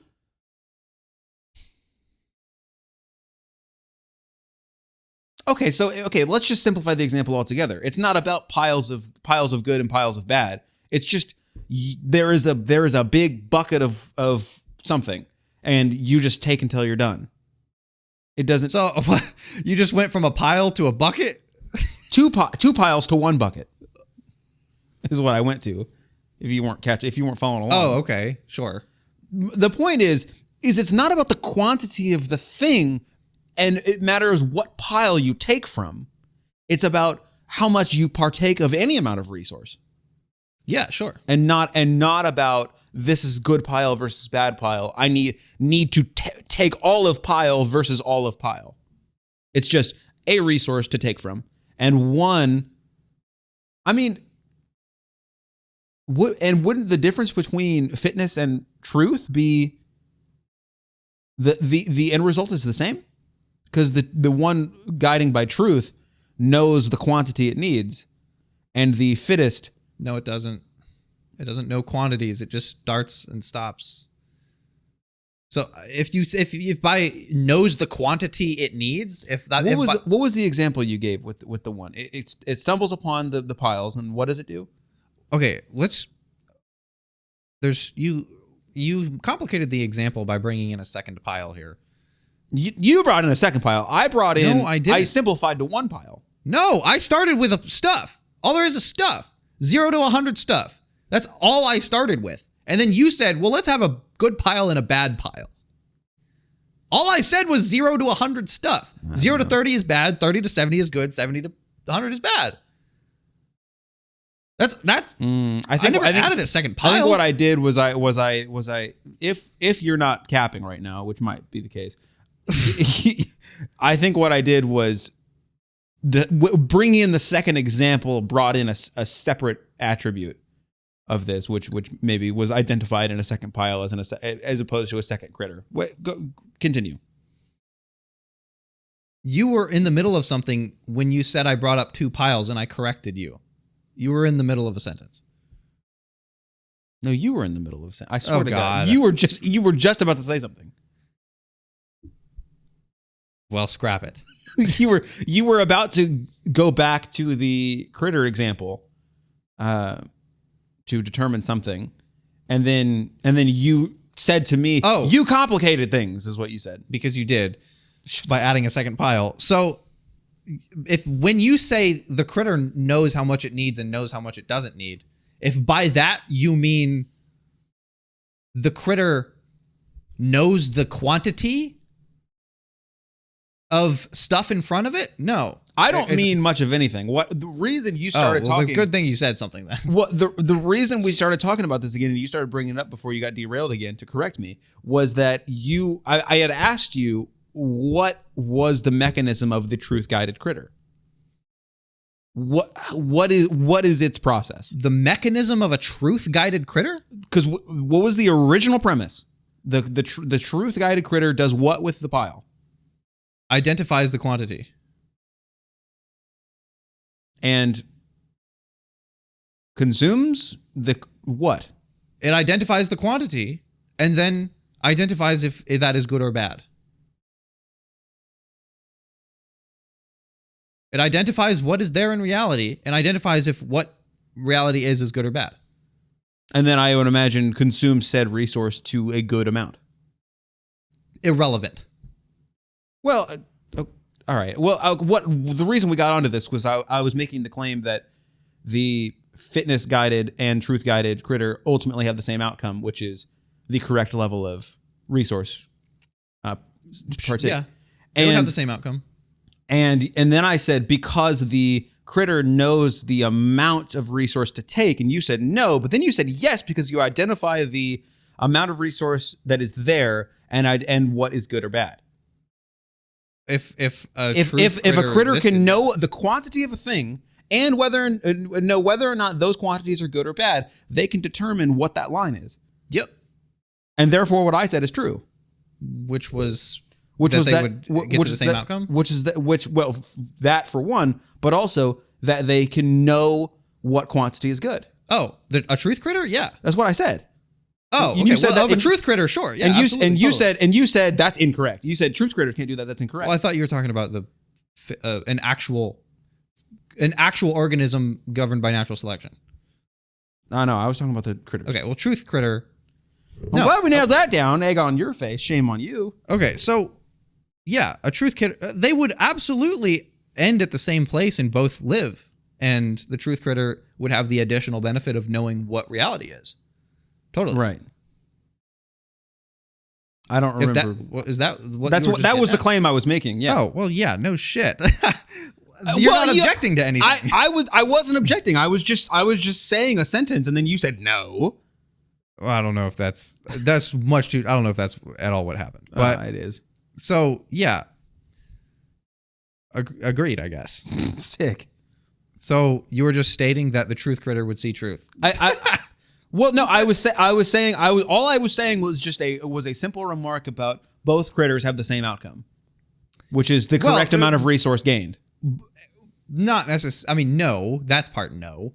They would have the outcome of both getting the correct amount of stuff for their fitness, but the truth critter would have the additional benefit of seeing ontology. That's a different outcome. Okay, well, I added the clarifier of having the same amount of resource gained. The correct amount of resource gained. Well, that is one of two different. Okay. Yeah, that's not the whole outcome of the truth critter, but yeah. I don't even remember what the original debate was about. I think we were debating about something stupid or other. I have no idea. It was something about the seeing quantity, and then you said I was wrong and I was right. But then the fitness critter, right? It was about the perception. It was about sight perception, and I was saying that there is clearly an identifiable marker difference between a good and a bad pile of things. And then we used other examples to try to differentiate, and those weren't helpful. And then we got back to square one.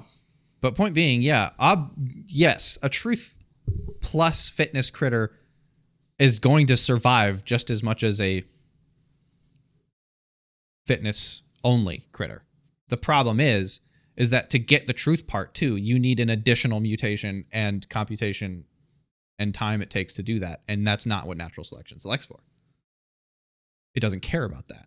If a fitness only critter survives, then that's what is going to survive more often than a truth plus fitness critter. Okay, so I don't, maybe it's not a claim, maybe it's just what we've discussed, but we're saying then that a fitness critter takes until they're done, shan't take no more, and they're just good. And they don't need to know anything about the quantity that is in front of them. In the same way that we drink, eat, and breathe. Yeah. Yeah. And a truth critter can identify what is there, but requires additional processing power and mutations to understand how much is needed. Yeah. Okay. Right. That's at the very beginning. I said the truth critter knows 69 is there. Yeah.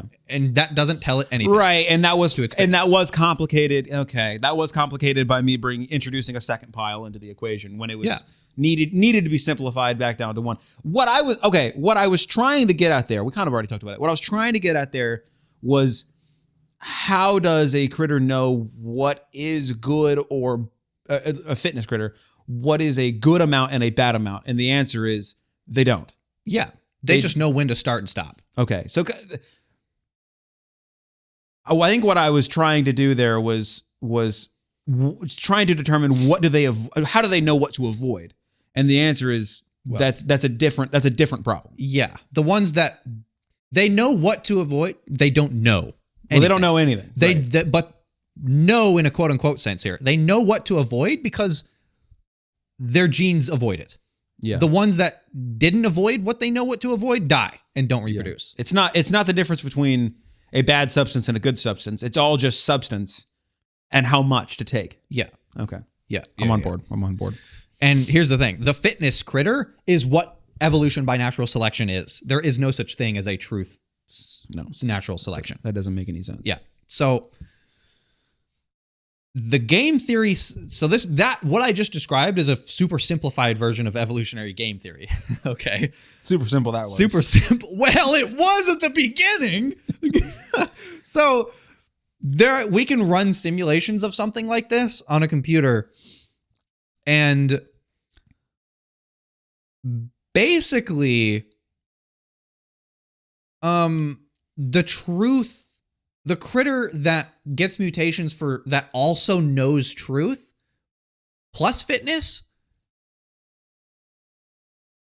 Isn't that usually on?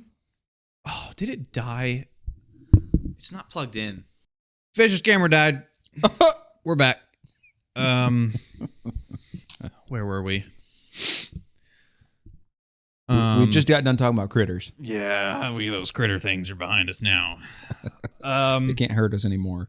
Yeah. So, right, simulations, game theory simulations. So, these simulations have been ran in computers, and basically, a truth critter, as it were, goes extinct, like basically 100% of the time. So, a fitness critter, under the rules of natural selection, always beats out a truth critter. So, basically speaking, every mutation we have, which is a bajillion of them, is there not because it allowed us to see reality closer or better or more accurately, but because it allowed us to survive without seeing the quantity of stuff, as it were. Yeah. It's there because good or bad. We just know good or bad. Yeah. So, and all the reasons I gave, all the interesting perception illusions from before are pretty, like, it's evidence of that, right? So now here's the thing. Why, even a fitness critter on its own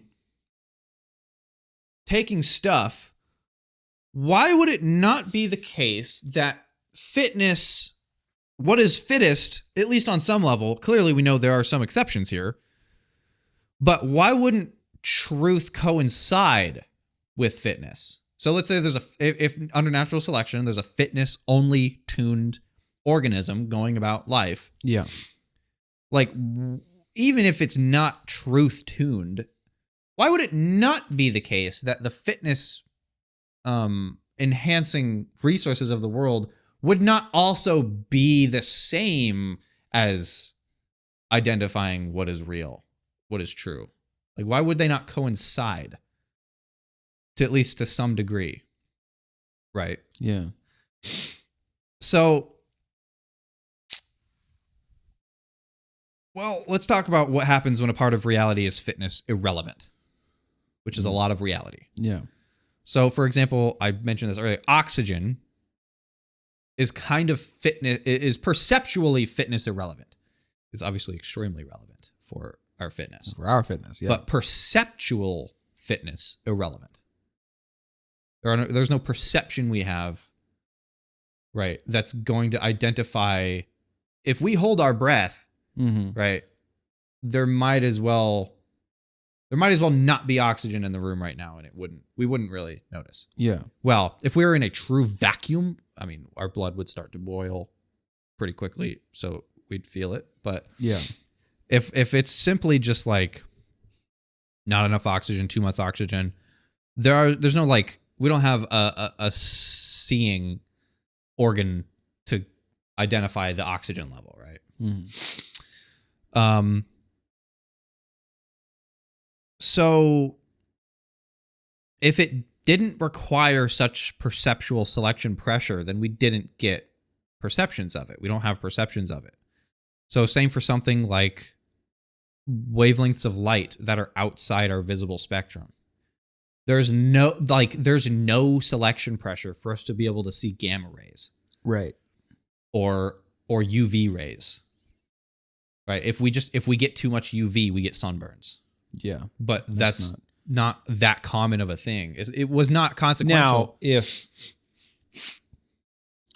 if UV rays struck you dead, oh yeah, then we're talking. If there was like ultraviolet rays that came in like pockets, like if you walk here, you walk into a pile of UV rays and you die, Versus if you avoid that, you don't die. Oh my gosh, there would have been such a strong selection pressure for a mutation that could at least identify where there was or wasn't ultraviolet rays. Yeah. And then maybe we would actually be able to see that part of the light electromagnetic spectrum, right? And the same goes for something like magnetic fields. If magnetic fields were consequential to our survival, we might have some perception. It doesn't necessarily mean sight, right? It doesn't necessarily mean vision of it, but we might have some perception that allows us to feel magnetic strength, like the magnetic field of the earth or something, like birds do, right? They don't, at least as far as I understand it, they probably don't literally see the magnetic field. It's not something that like wavelengths of light are going to bounce off of and into retinas. But they have some sort of perception. They don't hear it. They don't feel it. It's some additional perception that we just don't have access to. Yeah. Right. And that would have happened in us should it be consequential to our survival. Same thing with like space-time curvature. What creates gravity? If space-time curvature was for some reason consequential to our survival, we would maybe be able to actually detect the curvature of space-time in a perceptual way. That would be sick. Cool. That'd be really cool. That'd be pretty cool, first of all. But all these things are perception or are fitness irrelevant, right? At least in the way that we evolved. So we don't perceive them, right? So, but the point is, in principle, all of these things could have been understood on a perceptual level should they have been naturally selected for in any given mutation over enough generations, that is. As some, in fact, are in other organisms. Like, it's curious to me that, is it possible that there are some organisms, like birds with magnetic fields, that perceive something, have a genetic perception for something that we don't even know exists yet? Yeah. Some force or something that we just can't detect yet. It's possible. Yeah. It's possible. That would be pretty cool. So that's that. But what of the things that we do perceive? Why don't those map onto truth? Right? Obviously, the things that we don't perceive them. So they're not doing anything for you. They're not doing anything for you. So, but what are the things we do perceive? Why wouldn't those map onto what is true as well? So color, obviously, we know is like a construction. A lot of visual stuff is construction. We compress so much visual information. Like there are literally billions of photons hitting our retinas. So many photoreceptors. The brain's just like, fucking screw that data, bro. Just let me show you what I want you to see. So much of our perceptions are compressed, efficient versions of what is actually real. So that's already a bit of a knock in the domino of not perceiving what is actually there. But that's still just like if we were looking outside through a window, the window's a bit tinted and blurred. Yeah. Right. It's not quite real, but it's some, we're looking at reality a little bit, kind of in a blurred, tinted way. But like I said, then you add things like solidity. Solidity itself is kind of fake, right? We're not touching things. Even like depth, space, the space between things can be completely altered by our brains. So, and we also know that time, if something like a B theory is true, time is constructed from our brains, right? And we know this to be true because we can have dreams that last a day and 5 minutes. Our perception of time is totally askew when we're dreaming. And it can be the case of when we're conscious as well. Like under a psychedelic experience or meditation, people say that they can lose their sense of time and lose their sense of objectivity in space. So these things, we're getting glimpses into the fact that we are not perceiving what's really out there. So much of this stuff, it is possible to be constructed and be just so far off base from what reality is. So, there's a few things with this though. One is if we evolved on every level to not perceive what is true, that includes our own cognition and ability to reason. And if that goes out the window, then that means the theory of natural selection is also something that was built upon reason and can't be trusted, which is self-undermining. And if natural selection isn't true, then this whole truth thing is not worth discussing anyway. So how is this not self-undermining? Well, one reason is because, well, honestly, it might be self-undermining. It might be. Totally could be. But it would make sense. So our cortex is like what we think of as our thinker. It's very possible that our cortex evolved to be able to moderate like conflicting evolutionary desires from different parts of your brain. Like some parts of your brain are saying, I want this. Another part of your brain is saying, you shouldn't, I want this. And those two things are conflicting. And I think it's likely that I think this is consensus, that our cortex evolved in order to be able to moderate these conflicting desires that our brain has. This is what we call reason, right? This is thinking. Again, thinking is still just another evolved part of us, right? In the same way that every other part is. It's just a moderator of sorts. So it makes sense to people that have super big cortexes are like we associate with high IQs, cognition and stuff. At least I think that's the case. But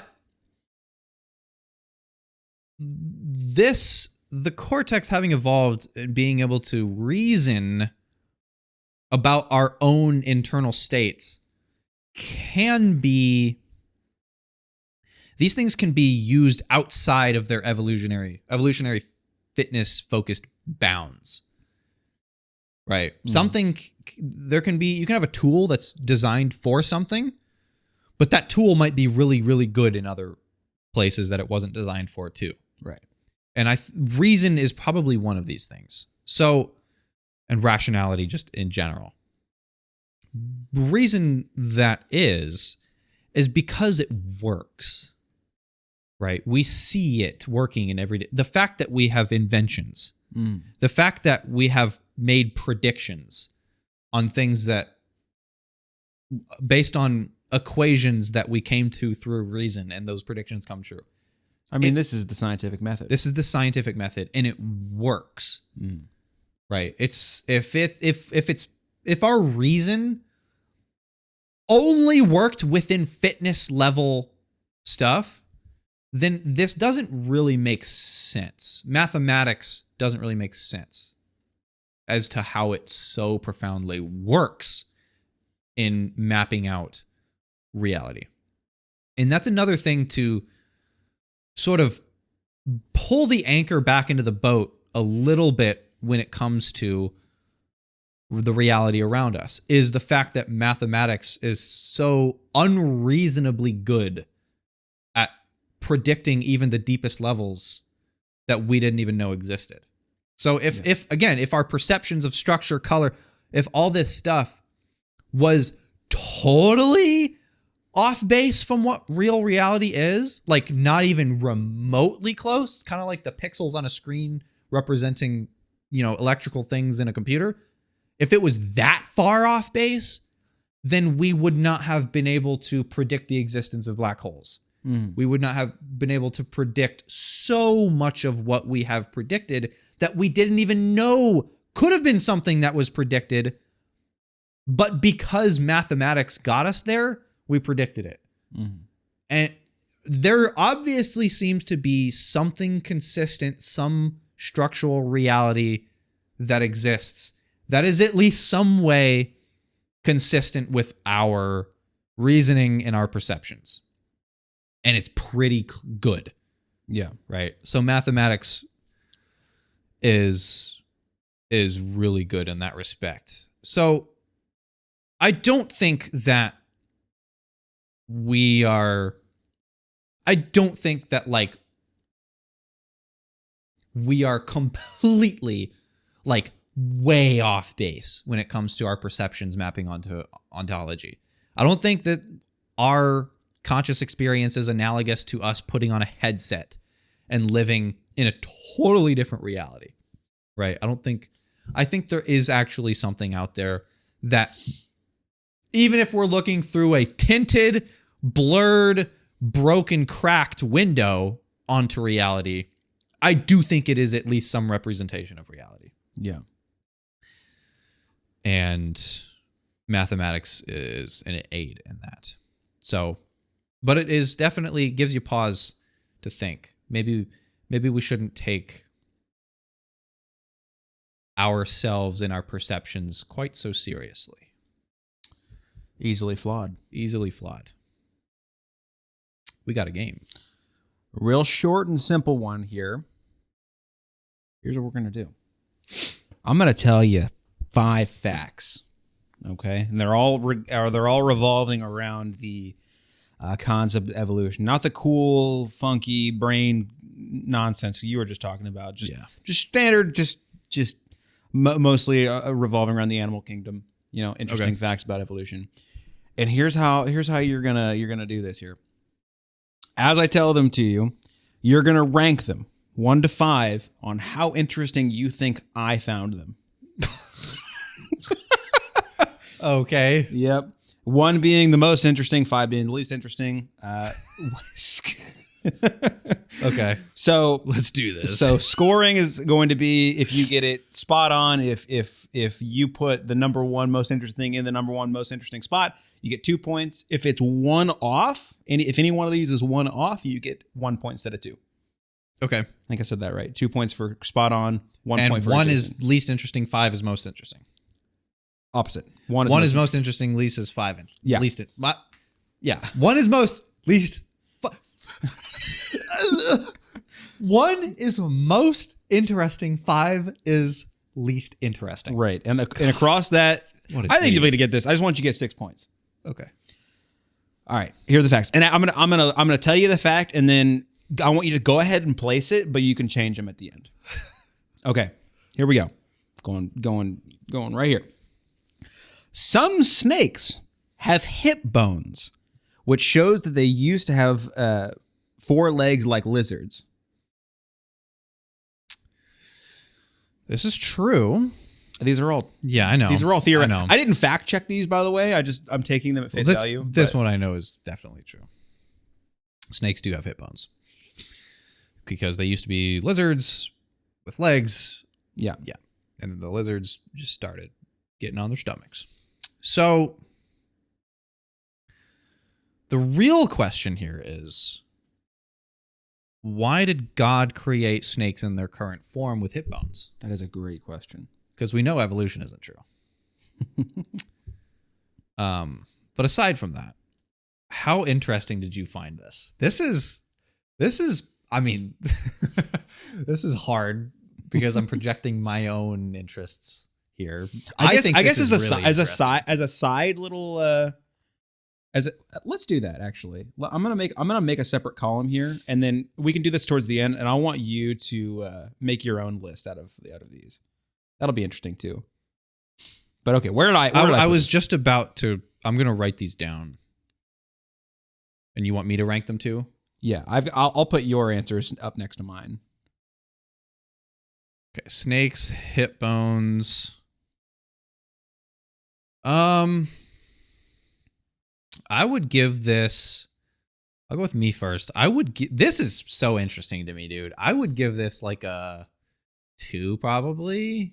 Okay. Like, this is so cool. Snakes coming from lizards. But the thing is, that's not, maybe I would downgrade it because snakes coming from lizards is not that surprising. Lizards, I mean, if you cut off the head of a lizard, it looks like the snake face almost, right? Is it true? What? What are you talking about? If you cut off the head of a lizard and cut off the head of a snake, if you just showed them, they would look really damn similar. I thought what you were saying is you cut off the head of a lizard and it looks like the face of a snake. That's what I was like, what? Well, I mean, kind of. I suppose. Well, I guess that is what I said, isn't it? It is what you said, yeah. But that's true. Is that true? That's crazy. That's crazy. Okay, how is that any crazier than what I just said of cutting off two heads and then looking similar? Like the neck part looks similar, you're saying? If I cut off their head and you looked at their cut off severed heads, yeah, they would look similar. How is that so crazy? I was thinking, okay, what I thought you meant was like not the heads, but if you looked at like the internal like neck construction. That's what I thought you were looking at.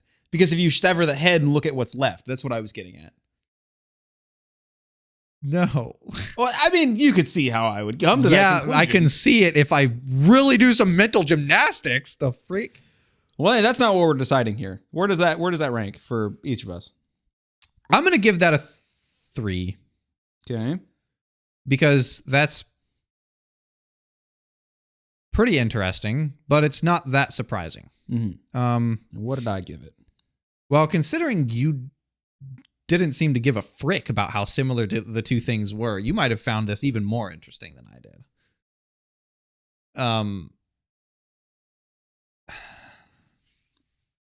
I'm going to say you found this also a 3. Okay. Scratch that. I'm going to say you found this a 2. You thought this was pretty damn interesting. Okay. And I'm going to say it's a 3. All right, here we go. I'm a 3, you're a 2.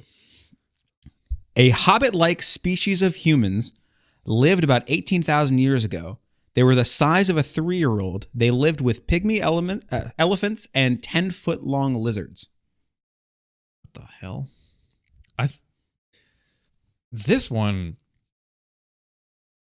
I've also heard this. This one actually could use some fact checking. I have no idea if it's true. Yeah, I don't know if that's true either. I think the small humans part, I think, is true. So they lived with 10-foot-long snakes? Lizards, yeah. Which we just determined are basically the same thing. So we're talking snakes in length, but still got them legs. Yeah. Oh, wow. And pygmy elephants. What is that? I think pygmy means like really small. Oh, like little baby elephants. I think. Or what? Yeah, it's the smallest subspecies of Asian elephant. You found this to be I don't think that this is that interesting. I think this is like a 4. I think small humans is kind of not that surprising. I'm going to give it a 4. I think you gave it. This sounds like something that you would have liked. I don't know why, but the idea of small humans. The idea of small humans in your brain to me. You seem like you'd be into that. Yeah, it does. It does. It does. I think you gave it. I'm going to give it a 4. I think you gave it a 3. Okay. All right. A panda's thumb is actually an enlarged wrist bone that has evolved to allow the panda to hold on to its favorite food, bamboo.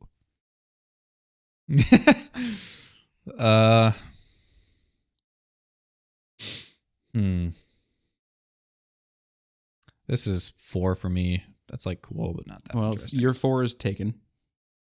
Oh, I have limited amounts of these? I can't overlap these? No, it's 1 through 5. You're ranking them. Yeah, obviously. But I can't use the same number twice? No. Okay. Okay. So does the one which one was that? That was the what did you have in 4?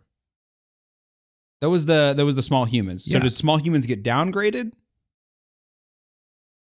Or does For me, no, panda thumb is 5. Okay, panda thumb 5. And for you, 4. You didn't give a frick about this. Okay. Ready? Yeah. When you said I'm ranking them, I like if we're ranking. Oh, you thought I meant like tier lists? Yeah. No, literally ranking them, like 1 Yeah. through 5 ranking. Top 5. Yeah. Yeah, top 5. Yep. Okay. Hiccups may date back to humans' watery ancestors. Wiring in the brain that pushes water over fish's gills and makes amphibians gulp air has been imperfectly rewired in mammals. Can make the diaphragm go into spasms, which causes hiccups. So what this tells me is that the evolutionary reason for hiccups is not confidently known, which is itself interesting. And it could just be an evolutionary misfiring from fish, from our fishy days. Huh, that's pretty interesting. I'm going to give this... You have the 1 and 2 slots open.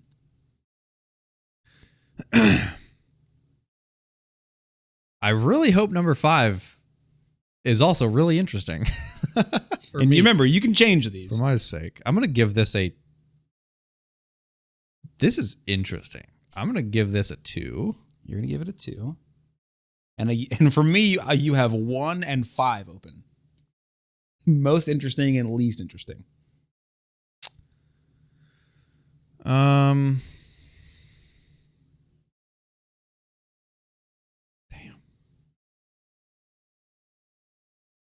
Give it a 2. I'm gonna give you 1. Okay. All right. And I hope. Wow. I hope the next one I find extremely interesting, and and you hate it. Yeah. 5 and 1 is what's left here. Holy crap! What have I done to myself? All right, last one. Birds evolved from dinosaurs, and both are descended from reptiles. The closest living reptilian relation of a bird is the crocodile. The closest living relative of a bird is a crocodile. Yeah, reptilian relative. Yeah. Right, because birds did used to be dinosaurs. Yeah. We have a fossil called Archaeopteryx, which is like an obvious scaly tail, like pterodactyl thing with obvious bird stuff. Pretty cool.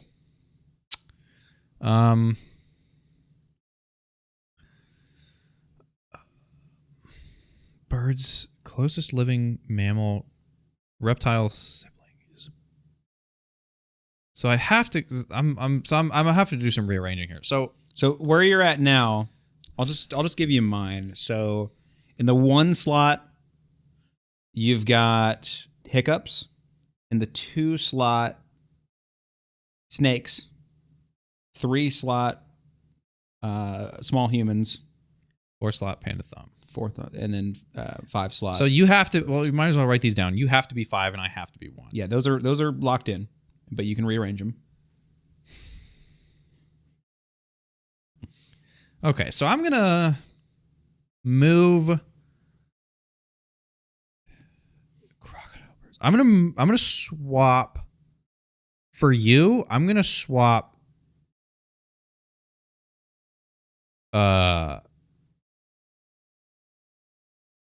panda thumb and crocodile birds. Okay.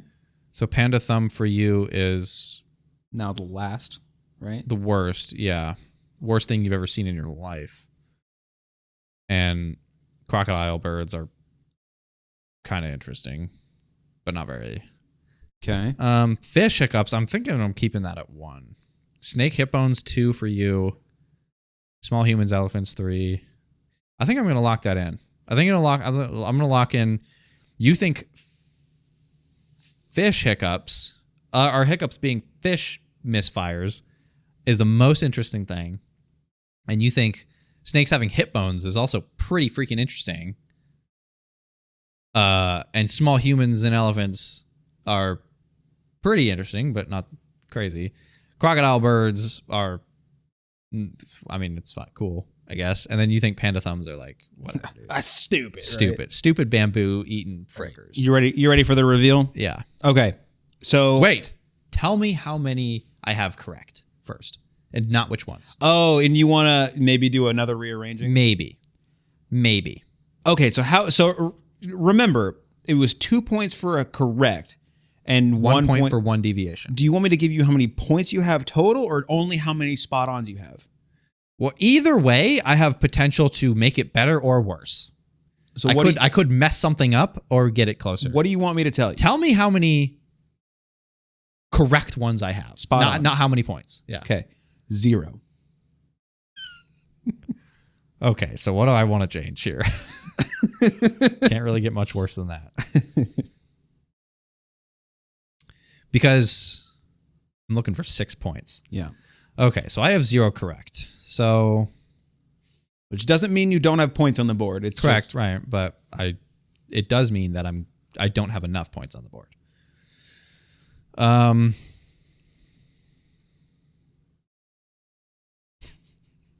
What? Your stupid face whenever I told you that. You're like, what? Okay, you think panda thumbs are a 3? You think so hold on. So panda thumbs was at the bottom. Yeah. Is now in The middle. there. And so where do snakes go? Or not snakes. Where does Hold on. Just let me think through this myself. All here. right. I'm gonna not move anything yet then. So you think panda thumbs are a 3? You think crocodile birds are a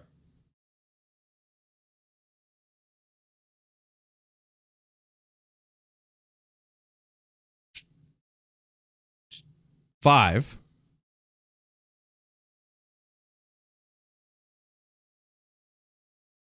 You think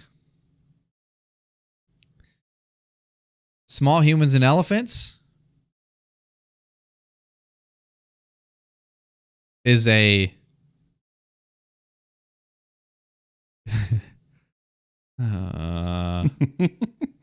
dude, the fish hiccups one is so interesting. You have to think that that's a 2 at least. You think fish hiccups is a 2, and then you think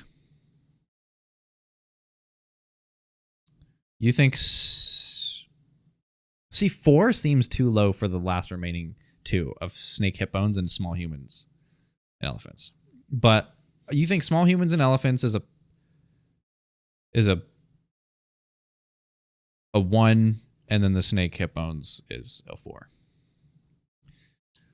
Final answer locked in. Go down the list again. Okay, so you think the most interesting thing is small humans and elephants. And next, kind of pretty damn interesting, is fish hiccups. Okay. And the next pretty damn interesting thing is panda thumbs. And then not sort of interesting is snakes hip bones. And then kind of cool, but not that whatever, is crocodile birds at 5.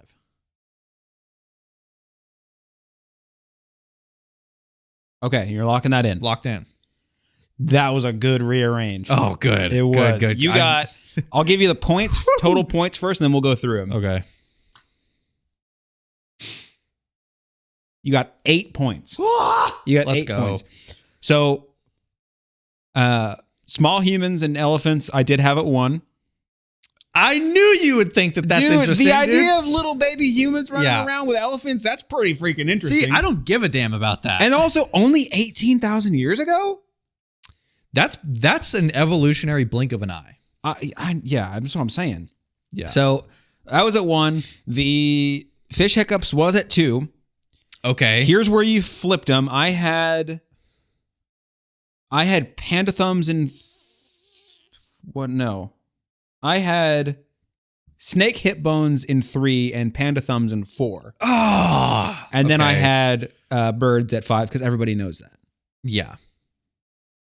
Damn, Wow. it's pretty good. I was close, dude. Snake hip bones and fish and panda thumbs. So you had whenever I told you had 0, you had what was it? You had just had 4 and 5 slots correct, and then you had just flipped them. You said, "Well, actually, I'm going to flip the bottom 2."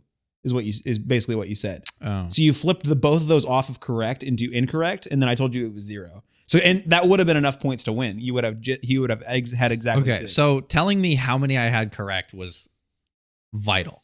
But here's the thing: had I had like 2 or 3 correct, I might have just I might mess it up as easily as I could make it better. Yeah. So that telling me how many I have correct could be a blessing or a curse. Right. All right, I win. So next episode, we're gonna talk more about evolution. Not quite so much about existential stuff and how you shouldn't trust anything you see, hear, breathe, speak, anything, feel. We're not going to get quite that